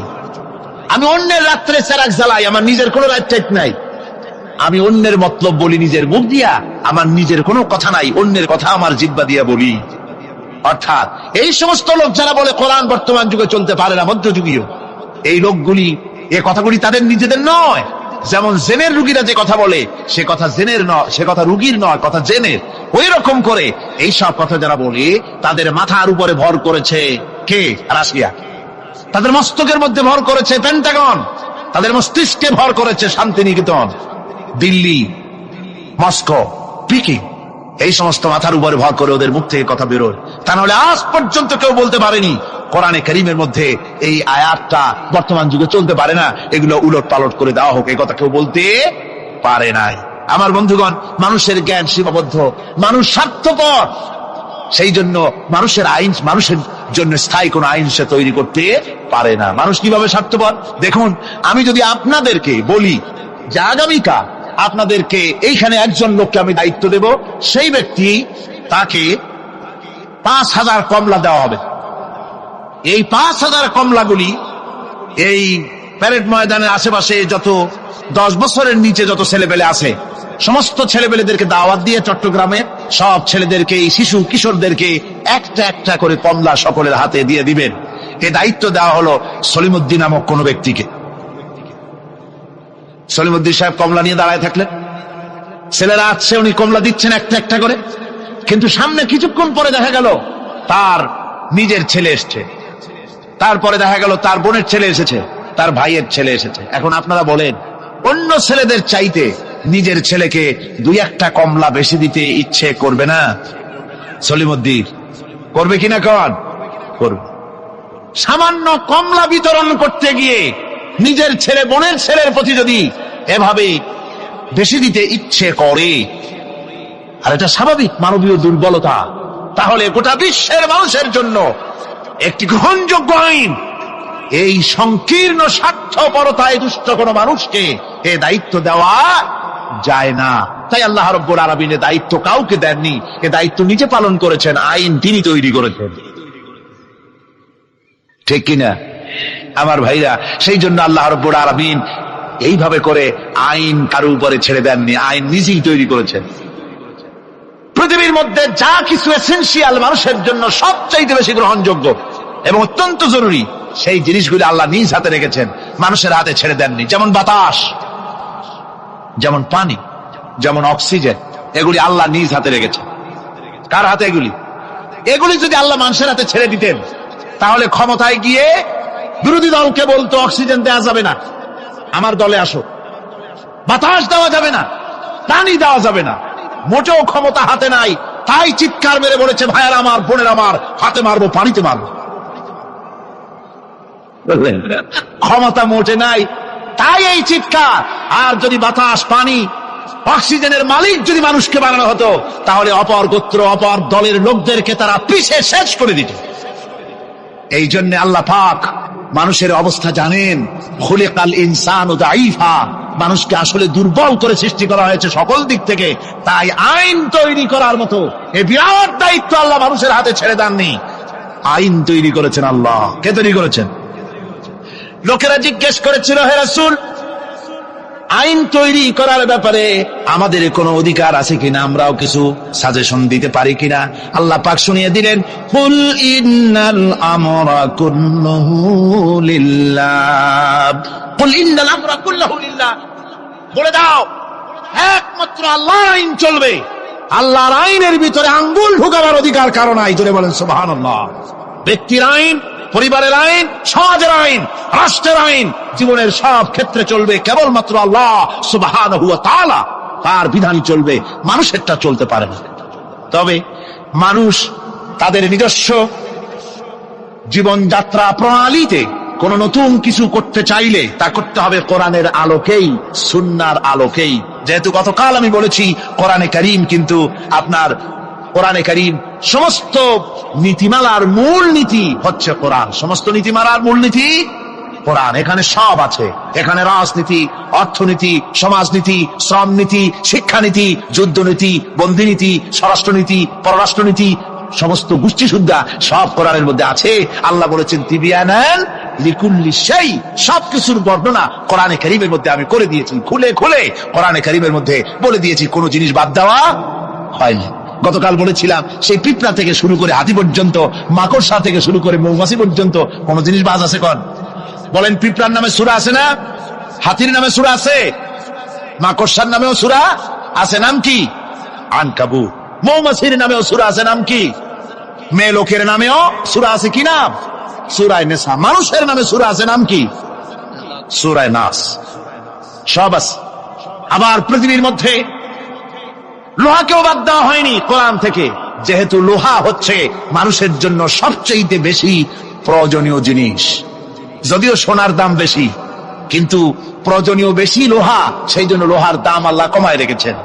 লোহার উৎপাদন বেশি করে বাড়িয়ে দিয়েছেন। খনিজ দ্রব্য লোহা, আপনার খনিজের মধ্যে, খনির ভিতরে লোহা আল্লাহ পাক বেশি বেশি পয়দা করছেন সারা পৃথিবীতে, যাতে মানুষ এর দ্বারা উপকৃত হতে পারে। লোহা এত জরুরি মানুষের জন্য, এই লোহা না হলে আপনার আমার বক্তৃতা শুনতেই পেতেন না। এই লোহার মাধ্যমেই যাচ্ছে। আমার সামনে যে স্ট্যান্ড আছে এটা লোহার তৈরি। তারপরে এর যে অ্যাম্প্লিফায়ার আছে সেখানে লোহা আছে, এর ইউনিটির ভিতরে লোহা আছে। আপনি যে কাপড় সেলাই করছেন সেখানে লোহা আছে, সুই। আপনার কাগজপত্র ছাপতেছেন সেখানেও লোহা আছে। আপনার সুই থেকে শুরু করে প্লেন পর্যন্ত, এমনকি আপনি যে খাবার দাবার উৎপাদন করেন জমিন থেকে, জমিন চাষ করেন, তাও কাঠ দিয়ে হতো না যদি লাঙ্গলের মাথায় লোহার ফলা না থাকতো। লোহার ব্যবহার পৃথিবীর সর্বত্র। সুবহানাল্লাহ, সুবহানাল্লাহ বলেন। সুতরাং লোহাকেও বাদ দেওয়া হয়নি। কোরআনে কারীমে সব কথা বলে দেওয়া হয়েছে। সমস্ত কথা খুলে খুলে কোরআনে কারীমের মধ্যে আল্লাহ পাক স্পষ্ট করে বলে দিয়েছেন। আর বলেছেন, এই কোরআনের আইন মেনে এর উপরে যদি তোমরা জীবন চালাতে পারো তাহলে কি হবে? আল্লাহ রাব্বুল আলামিন কোরআনে কারীমের মধ্যে পরিষ্কার করে বলে দিয়েছেন, কোরআনের আইন মেনে যদি চলো, আমার উপরে যদি মানানো, আর আমাকে ভয় করার নীতি যদি অবলম্বন করে চলো, ওয়ালাউ আন্না আহলাল কুরআ আমানু ওয়াত্তাকাউ লাফাতাহনা আলাইহিম বারাকাতিম মিনাস সামাই ওয়াল আরদ। জনপদের লোকেরা, দেশের লোকেরা যদি আমার উপর ঈমান আনে আর আমাকে ভয় করার নীতি যদি অবলম্বন করে চলে, আল্লাহ পাক বলেছেন, তাহলে আমি আকাশ এবং জমিনের সব বরকতের দরজা ওদের জন্য খুলে দেব। সুবহানাল্লাহ ওয়া বিহামদিহি। আকাশ এবং জমিনের বরকতের সব দরজা ওদের জন্য খুলে দেব যদি আমার উপরে আমাকে ভয় করো আর আমার উপরে ঈমান আনার নীতি নিয়ে যদি জীবন গড়ো। সুতরাং এই পৃথিবীতে শান্তি প্রতিষ্ঠা করতে হলে, শান্তি পেতে হলে তার পূর্ব শর্ত হচ্ছে জমিনে আইন চালু করতে হবে। কার? আরো জোরে বলে কার? আল্লাহ রাব্বুল আলামিনের এই আইন পৃথিবীর বুকে চালু করার কারণেই জনাবে মুহাম্মদুর রাসূলুল্লাহ সাল্লাল্লাহু আলাইহি ওয়াসাল্লাম এমন এক সমাজ কায়েম করেছিলেন যেখানে চুরি ছিল না, ডাকাতি ছিল না, জিনা ছিল না, ব্যভিচার ছিল না। আল্লাহ নবী বলেছিলেন, খায়রুল কুরুনি কারনি, সর্বশ্রেষ্ঠ যুগ হতেছে আমার যুগ। এমন যুগ তৈরি হয়ে গেল, মানুষ না খেয়ে মরে না, বেকার সমস্যার সমাধান হয়ে গেছে। মানুষের দ্বারা মানুষ আর লাঞ্ছিত হয় না, অপমানিত হয় না। এমন মুসলমান আল্লাহ নবী জনাবে মুহাম্মদ রাসূলুল্লাহ তৈরি করেছিলেন এই কোরআন দিয়ে। কি দিয়ে করেছিলেন? কোরআন দিয়ে।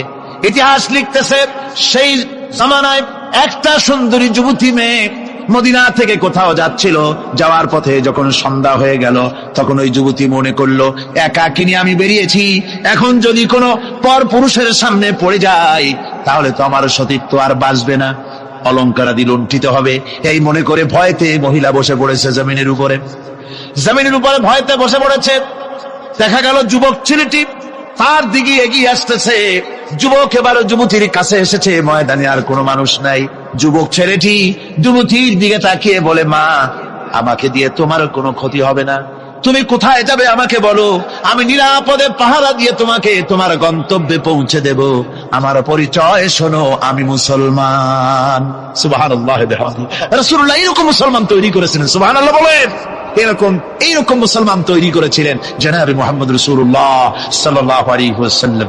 এভাবে মুসলমান তৈরি করেছেন যেই মুসলমানদের কোনো মানুষের কোনো ভয় ছিল না, সমাজে চুরি ডাকাতি জেনা বিচার সব বন্ধ হয়ে গিয়েছিল। রসুলের সেনাবাহিনী কেমন ছিল জানেন? রাসূলুল্লাহ কোরআন দিয়ে এমন সেনাবাহিনী তৈরি করেছিলেন, সিরিয়া দখল হলো মুসলমানদের হাতে। আর এই সিরিয়ার রাস্তা দিয়ে যখন মুসলমানেরা যাচ্ছে, বিজয়ী মুসলমানেরা সিরিয়ার সুন্দরী মহিলারা মনে করলো আমরা তো এখন ধর্ষিত হব, লাঞ্ছিত হব, এখন তার আমাদের কোনো বাঁচার পথ নাই, আমাদের সর্বনাশ হয়ে যাবে। তারা তখন ভয় করতে লাগলো, মনে করলো যে ঘরের মধ্যে ঢুকে তারা আমাদেরকে লাঞ্ছিত করবে, তার চাইতে আমরা রাস্তায় দাঁড়িয়ে থাকি, যা আছে কপালে তাই হবে।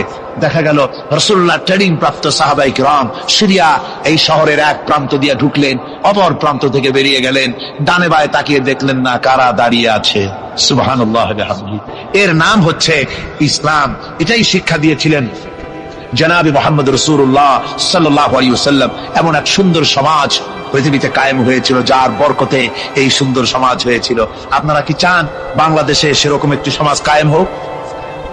রাসূলুল্লাহ বিদায় হয়ে গিয়েছেন, কিন্তু যে আদর্শ দিয়ে তিনি এই ধরনের সুন্দর সমাজ তৈরি করেছিলেন, সেই আদর্শ তিনি সাথে নিয়ে যান নাই।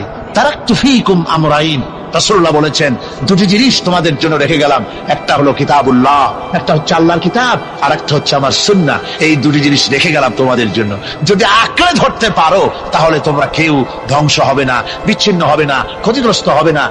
এই কোরআন তোমাদেরকে বাঁচিয়ে রাখবে, এই আদর্শ তোমাদের টিকিয়ে রাখবে। সুতরাং আমি জিজ্ঞেস করতে চাই, এই বিরাট তাফসীরুল কোরআন মাহফিলের বিশাল জনসমুদ্র, আপনারা কি চান যে আল্লাহ পাকের ওই কোরআন দিয়ে, আল্লাহর ওই সুন্নাহ অনুযায়ী, ওই কোরআন অনুযায়ী এই পৃথিবীর বুকে এই বিধান কায়েম হোক? এটা কি আপনারা চান? রাসূলকে আল্লাহ রাব্বুল আলামিন এমন সৌন্দর্য দিয়েছিলেন, পৃথিবীতে এত সুন্দর সুপুরুষ পৃথিবীতে আর আছে নাই। এই দুনিয়ার কোন শিল্পী তার তুলি দিয়ে, রং দিয়ে এত সুন্দর ছবি আঁকাইতে পারবে না পৃথিবীর কোন মানুষ। কারণ এই ছবি এঁকেছিলেন যিনি, তিনি শিল্পীর শিল্পী। তিনি কে? আল্লাহ তাআলা। হযরত আয়েশা রাদিয়াল্লাহু তাআলা আনহা বলেছেন, হযরত ইউসুফকে দেখে, আছে না কোরআন শরীফে, হযরত ইউসুফ আলাইহিস সালামকে দেখে যেসব নারীরা তার রূপের মোহে অবশ হয়ে গিয়েছিল, ফল কাটতে গিয়ে কখন হাত কাটছিল টের পায় নাই। হযরত আয়েশা বলেন, ওইসব মেয়ে লোকগুলি যদি আল্লাহর নবী মুহাম্মদ রাসূলুল্লাহ সাল্লাল্লাহু আলাইহি ওয়াসাল্লামকে দেখতে পেত, তাহলে আঙ্গুল কাটতে কাটতে কোন ফাঁকি তারা তাদের কলিজাকে কেটে ফেলে দিত, টের পেত না। কবি বলেছেন, হযরত ইউসুফ আলাইহিস সালামের রূপ সৌন্দর্য দেখে কিছু সংখ্যক মেয়ে লোক হাতের আঙ্গুল কেটেছিল, আর নবীজিকে দেখে তার হুকুমে সাহাবায়ে কেরাম নিজেদের কল্লা কাটায় দিয়েছিলেন। হযরত আনাস রাদিয়াল্লাহু তাআলা আনহু তিনি বলছেন, আমি রাসূলকে আমার বাড়িতে দাওয়াত দিয়েছিলাম, ওটি পূর্ণিমার রাত ছিল। খাওয়া দাওয়া শেষ করে রাসূলুল্লাহ বাইরে বেরিয়ে এসেছেন। হাদিস শরীফে পরিষ্কার বর্ণনা এসেছে, রাসূলের গায়ে একটি লাল চাদর বা একটি লাল জামা গায়ে দেওয়া ছিল। এমনি এত সুন্দর যে সৌন্দর্যের বর্ণনা দেওয়া কোনো মানুষের জন্য সম্ভব নয়। ভুরু ছিল কালো, দাড়ি মোবারক কালো, মোষ মোবারক কালো, ঠোঁট মোবারক হচ্ছে গোলাপের মতো লাল, দাঁতগুলি ছিল মুক্তার মতো। যখন তিনি হাসি দিতেন, নিচের কালো দাড়ি, উপরে কালো মোচ, গোলাপের পাপড়ির মতো ঠোঁটের মধ্য দিয়ে মুক্তোর মতো দাঁতের যখন হাসি বেরোতো, মনে হতো যেন কালো মেঘের মধ্য থেকে বিদ্যুৎ চমকে গেল। মানুষেরা শুধু তাকিয়ে থাকতো, কেউ চোখের পলক ফেলতো না। হযরত আনাস বলেন, আমার মা বার্ধক্যে পৌঁছে গেছেন, মাকে দেখলাম বাইরে দাঁড়িয়ে, একবার পূর্ণিমার চাঁদ দেখেন, আবার রাসূলের চেহারা দেখেন, বারবার এরকম করছেন। আমি জিজ্ঞেস করলাম, মা তুমি পূর্ণিমার চাঁদ আর রাসূলের চেহারায় দেখো কি? মা আমার বললেন, আনাস শরীফ, পূর্ণিমার চাঁদের সঙ্গে আমি রাসূলুল্লাহর চেহারার মিল করতেছিলাম, তুলনা করতেছিলাম। আমার কাছে মনে হলো পূর্ণিমার চাঁদটা রাসূলুল্লাহর চেহারা দেখে যেন শরম পেয়ে গেছে। পূর্ণিমার চাঁদের ভিতরে কলঙ্ক কালিমা দেখতে পেলাম, আল্লাহর নবীর চেহারার ভিতরে কোনো কালিমা দেখতে পেলাম না। নবী করিম সাল্লাল্লাহু আলাইহি ওয়াসাল্লাম হযরত আবু বকর কে সাথে করে নিয়ে মদিনার দিকে এগোচ্ছেন। মদিনার আবাল বৃদ্ধ বনিতা, হাজার হাজার নারী পুরুষ পাহাড়ে উঠেছে, খেজুর গাছে উঠেছে দেখার জন্য রাসূল আসতেছেন, আল্লাহর নবী আসতেছেন। সর্বপ্রথম একজন ইহুদি দেখতে পেয়েছে, সে খেজুরের গাছের মাথার উপরে ছিল, ওইখান থেকে দেখতে পেয়েছে পূর্ণিমার চাঁদ উদয় হচ্ছে যেন। সুবহানাল্লাহ, চিৎকার করে বলল, নিশ্চয়ই তোমাদের নবী আসতেছে। নবীজি যখন প্রবেশ করেছেন, মদিনার আবাল বৃদ্ধ বনিতা একযোগে গেয়ে উঠল, তালাআল বাদরু আলাইনা মিন সানিয়াতিল ওয়াদাই ওয়াজাবাশ শুকরু আলাইনা মাদা লিল্লাহি দাই। তালাআল বাদরু আলাইনা, আমাদের জন্য পূর্ণিমার চাঁদ উদিত হয়েছে। সুবহানাল্লাহ। ওয়াজাবাশ শুকরু আলাইনা, আল্লাহর জন্য শুকর আদায় করা আমাদের জন্য ওয়াজিব হয়ে গেছে। মদিনার ছোট্ট ছোট্ট কচিকাঁচা মাসুম বেগুনা বাচ্চারা চতুর্দিক থেকে রসুলকে ঘিরে ফেলেছে। সমস্ত মানুষ অপলক নেত্রে তাকিয়ে আছে, কেউ চোখ ফেলতে পারতেছে না। নবীজি বাচ্চাগুলির মাথায় হাত বুলাচ্ছেন আর জিজ্ঞেস করছেন, মদিনার ছেলে মেয়েরা, আমি আমার জন্মভূমি, পিতৃভূমি, মাতৃভূমি মক্কা ছেড়ে তোমাদের কাছে এসেছি, তোমরা কি আমাকে ভালোবাসবে? মদিনার ছোট ছোট মাসুম কচি কচি শিশু কিশোরেরা, ছেলেমেয়েরা নবীর কথার অর্থ তারা কি বা বুঝলো? বাচ্চা ছেলেমেয়েরা নবীজির দিকে তাকায় বলেন, ইয়া রাসূলুল্লাহ, শুধু কি ভালোবাসবো, যখন প্রয়োজন হবে আমাদের কচি কলিজা আপনার পায়ের উপরে উৎসর্গ করে দেব। নবীজি মদিনায় প্রবেশ করলেন, আল্লাহ শিখায় দিলেন, নবীজি আপনি পড়ুন, রব্বি আদখিলনি মুদখালা সিদকিন ওয়া আখরিজনি মুখরাজা সিদকিন ওয়াজআলনি মিন লাদুকা সুলতানান নাসীরা। হায় আল্লাহ, সত্যের সাথে আমাকে প্রবেশ করাও, সত্যের সাথে আমাকে বের করো। ওয়াজআলনি মিন লাদুকা সুলতানান নাসীরা, আর তোমার পক্ষ থেকে আমাকে সুলতান নাসির দান করো। দোয়াটা কে শিখালেন? বুঝতে পারতেছেন কথা? কে শিখালেন দোয়া? দুনিয়ার সব মুফাসসিরিনে কেরাম একই অর্থ করেছেন এই সুলতানে নাসিরের। সুলতানে নাসির শব্দের অর্থ হলো, আয় আল্লাহ, তুমি আমাকে রাষ্ট্রীয় ক্ষমতা দাও। সুবহানাল্লাহ বলেন। দোয়াটা কে শিখালেন? আল্লাহ, আমাকে কি দাও? রাষ্ট্রীয় ক্ষমতা দাও। কারণ এই কোরআন তো তার রং দেখাতে পারে না, এ কোরআন তো হাঁটতে পারে না, এ কোরআন তো চলতে পারে না, এ কোরআন তো বলতে পারে না। এই জন্য এ কোরআনের একটা রং আছে। এই কোরআনকে যদি চালাতে চাই, বলাতে চাই, রং দেখতে চাই, তাহলে রাষ্ট্রের প্রয়োজন। হযরত ওসমান রাদিয়াল্লাহু তাআলা আনহু বলেছেন, কোরআন যা পারে না নিজে করতে, তা রাষ্ট্র দিয়া করায়। সুবহানাল্লাহ বলবেন কেমনে? না বুঝতে তো বলা যাবে না, বোঝা লাগবে তো। আসলে আপনারা বুঝেন, কিন্তু ঠান্ডা লাগতেছে বোধহয় নাকি? কোরআন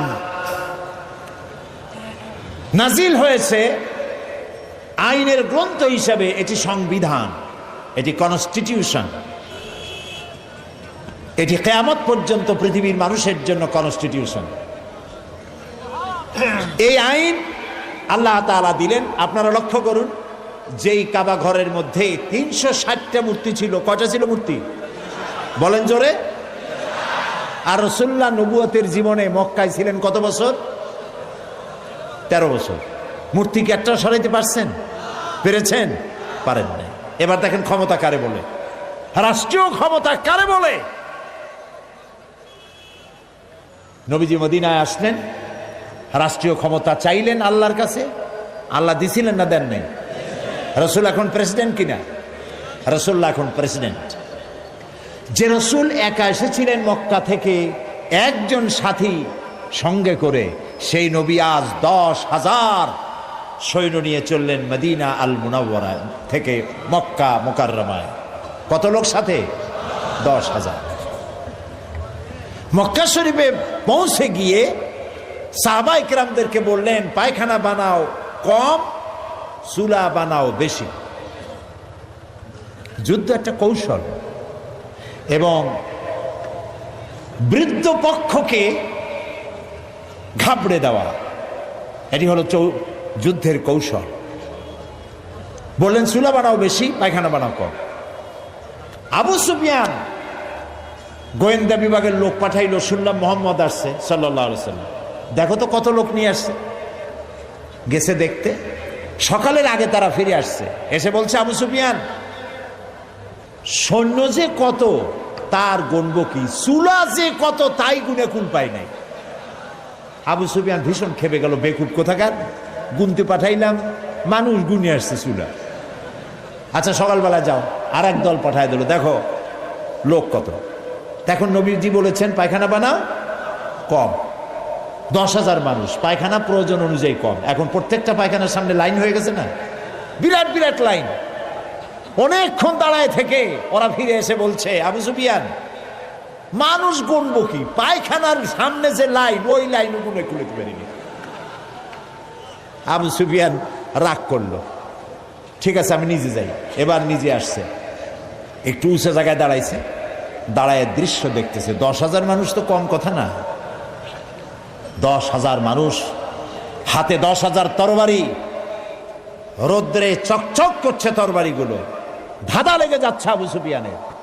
হঠাৎ করে দেখা হয়ে গেল হযরত আব্বাস রাদিয়াল্লাহু তাআলা আনহুর সাথে, রসুলের চাচা।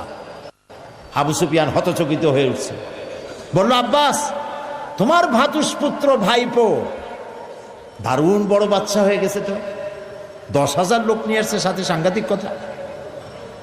হযরত আব্বাস বলেন, আবু সুফিয়ান তোমার চক্ষু তোমাকে প্রতারিত করতেছে, চোখ মুছা ভালো করে তাকাও, এর নাম বাদশাহী নয়, এর নাম নবুয়ত।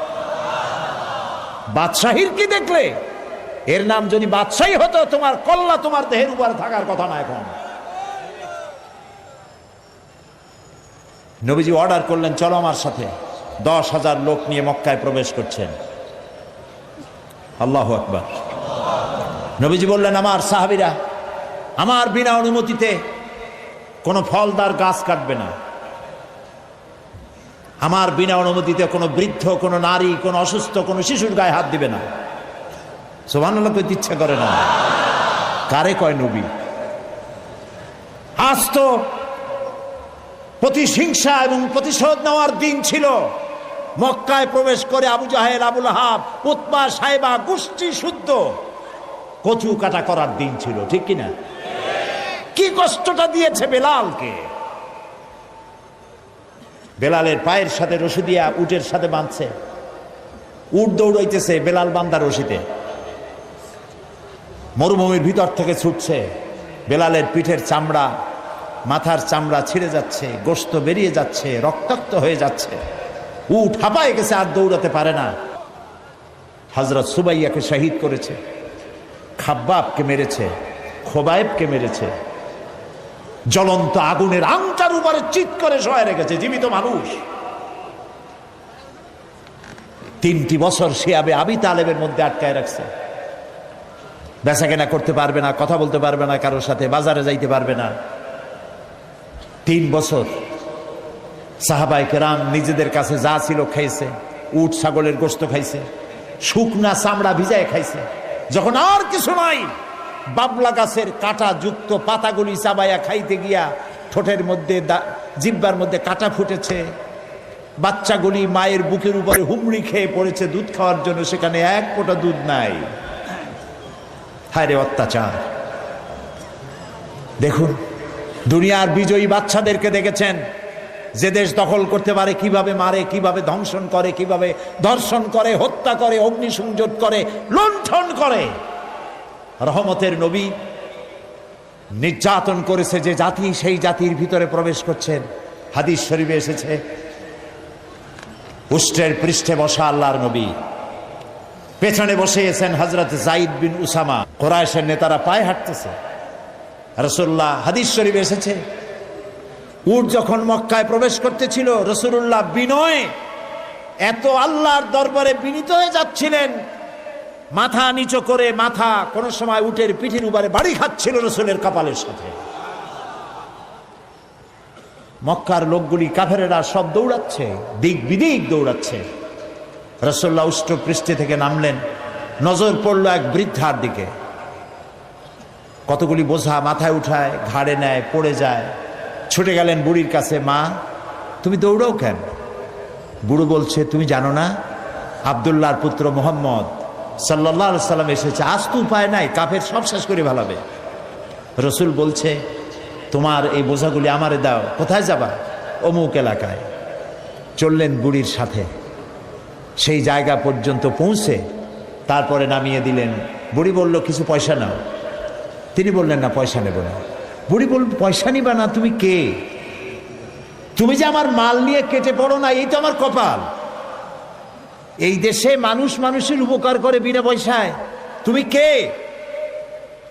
নবীজি বললেন, বুড়িমা, যার ভয়তে হারাম শরীফ থেকে এত দূরে তুমি এসেছো, আমি সেই মক্কার আব্দুল্লাহর পুত্র মুহাম্মাদুর রাসূলুল্লাহ সাল্লাল্লাহু আলাইহি ওয়াসাল্লাম।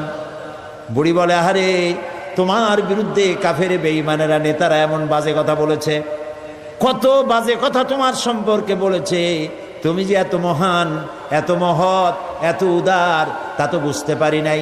আমি আর কাফেরে থাকতে চাই না, আমারে মুসলমান বানাও। নবীজি বললেন, আল্লাহর নবী মসজিদে হারামে প্রবেশ করেছেন, সব কাফেরেরা এখন ঘেরাও হয়ে গেছে, কচু পাতার মতো ভয়তে কাঁপতেছে।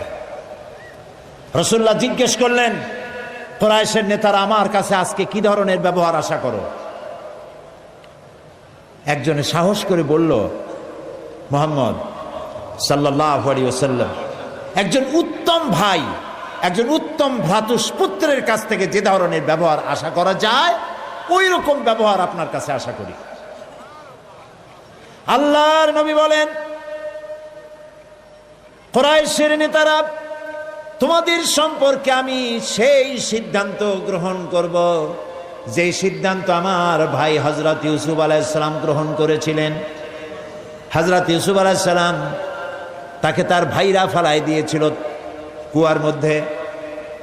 কুয়ার ভিতর থেকে আল্লাহ রাব্বুল আলামিন তাকে পৌঁছায় দিলেন মিশরের সিংহাসনে। কেনানে অভাব লেগেছে, কেনান থেকেই 11 ভাই সাহায্য নেওয়ার জন্য মিশরে গেছেন। আর এখন ইউসুফ আলাইহিস সালাম, তিনি প্রেসিডেন্ট সেখানকার। হযরত ইউসুফ আলাইহিস সালাম 11 ভাইকে চিনতে পারলেন, ওরাও চিনতে পারলো। ওরা মনে করেছে আমাদের জীবন আজকে শেষ হয়ে যাবে। হযরত ইউসুফ আলাইহিস সালাম তাদেরকে যে কথা বলেছিলেন, আল্লাহ নবী বলেন, সেই কথাই তোমাদের বলবো, যেটা কোরআন শরীফে আল্লাহ রাব্বুল আলামিন কোট করেছেন, লা তাসরিবা আলাইকুমুল ইয়াউম। তোমাদের বিরুদ্ধে আজকে আমার কোনো ক্ষোভ নাই, বিদ্বেষ নাই, শত্রুতা নাই। তোমাদেরকে আল্লাহর হস্তে মাফ করে দিলাম। আবু সুফিয়ান, তাকে ক্ষমা করলাম। আবু সুফিয়ানের ঘরে যারা আশ্রয় নেবে তাদেরকেও ক্ষমা করলাম। কারে বলে নবী? সুবহানাল্লাহি ওয়া বিহামদিহি। প্রিয় ভাই সব, এই পৃথিবীর বুকে আদর্শ শিখতে হলে নবী ছাড়া আদর্শ নাই। কোরআন শরীফে আল্লাহ তাআলা পরিষ্কার বলেছেন, লাকাদ কানা লাকুম ফি রাসূলিল্লাহি উসওয়াতুন হাসানা। গ্রহণযোগ্য মহত্তম আদর্শ রাসূলের ভিতরে আমি রেখে দিয়েছি। তোমাদের আদর্শ রাসূলের ভিতরে, তার থেকে চরিত্রবান, তার থেকে ভালো মানুষ পৃথিবীতে আর নাই। প্রিয় ভাই সব, নবী করিম সাল্লাল্লাহু আলাইহি ওয়াসাল্লাম মদিনায় ফিরে গেলেন। আর এই মদিনায় কি ইসলামী রাষ্ট্রের আইন কানুন চালু করে দিলেন। চুরি বন্ধ হলো, ডাকাতি বন্ধ হলো, জেনা বন্ধ হলো, হত্যা বন্ধ হলো, ধর্ষণ বন্ধ হলো। জীবনের এমন কোন দিক এবং বিভাগ নাই যেখানে রাসূলুল্লাহ আদর্শ নাই। সুবহানাল্লাহ বলেন। নবী করিম সাল্লাল্লাহু আলাইহি ওয়াসাল্লাম তার জামানায় মানুষ দরজা খুলে ঘুমাবার সুযোগ পেল। আজকে যারা আমাদেরকে সন্ত্রাসী বলছে, মৌলবাদী বলে গালি দিচ্ছে, আছে না? কি বলেন, আছে না? যত দোষ নন্দ ঘোষ, দাড়িওয়ালা টুপিওয়ালা মানুষগুলি খারাপ তাদের দৃষ্টিতে, মৌলবাদ বলে গালি দিচ্ছে। যারা আজকে সভ্যতার দাবিদার, ইউরোপ আমেরিকা, তোমাদের আচরণটা কি? রাসূলের কাছ থেকে শেখো। আমাদের কোন জিনিস পৃথিবীর কারো কাছে শিক্ষার প্রয়োজন নাই। চরিত্র আদর্শ শিক্ষার লালনাগার মদিনা আল মুনাওয়ারা, মুহাম্মদ রাসূলুল্লাহ বলেন সাল্লাল্লাহু আলাইহি ওয়াসাল্লাম, সেখান থেকে শিখতে হবে। আমেরিকা ইরাকের উপর হামলা করলো, আল গরিব কয়েদখানায় কয়েদিদের সাথে কি আচরণ তারা করেছে মনে আছে না আপনাদের? মনে আছে? মুসলমান বন্দীদেরকে উলঙ্গ করে তাদের মুখের উপরে পেশাব করেছে, কুত্তার বেল্ট গলায় পরাইয়া রাস্তায় টেনেছে। জানেন না আপনারা? জানেন না এগুলো? আর নবী করিম সাল্লাল্লাহু আলাইহি সাল্লামের কাছে যখন বন্দীরা এসেছেন, বন্দীদেররা শুধু বউ বাচ্চা কাছে পায় নাই, তা না হলে তাদের কোনো অধিকার ক্ষুণ্ণ করা হয়নি, বরং তাদের বলা হয়েছে 10টা নিরক্ষর লোককে যদি স্বাক্ষর জ্ঞান শিখাইতে পারো, ওর বিনিময়ে তোমাকে মুক্ত করে দেওয়া হবে। নবী করিম সাল্লাল্লাহু আলাইহি সাল্লাম এই আদর্শ প্রতিষ্ঠা করে গিয়েছিলেন পৃথিবীতে, একটি শান্তিপূর্ণ সমাজ তৈরি করেছিলেন। এই জন্য আজ যদি আমরা আমাদের এই দেশটাকে সুন্দর বানাতে চাই, আমরা কি চাই সুন্দর বানাতে? এত আস্তে বললেন কেন? আমরা কি আমাদের দেশটাকে সুন্দর বানাতে চাই, ভালো বানাতে চাই? কারা কারা চাই হাত উঁচু করে দেখান তো। আলহামদুলিল্লাহ, হাত নামান, হাত নামান। যদি আমরা আমাদের দেশটাকে সুন্দর করে বানাতে চাই, ইউরোপ আমেরিকা অথবা ভারত আমাদের আদর্শ না। আমাদের আদর্শ হবে মুহাম্মদ রাসূলুল্লাহ সাল্লাল্লাহু আলাইহি ওয়াসাল্লাম। তিনি যে রাষ্ট্র করে গিয়েছিলেন সেই আদলে করতে পারলেই আমরা আবার এই দেশটাকে সুন্দর করতে পারবো। বলেন ইনশাআল্লাহ।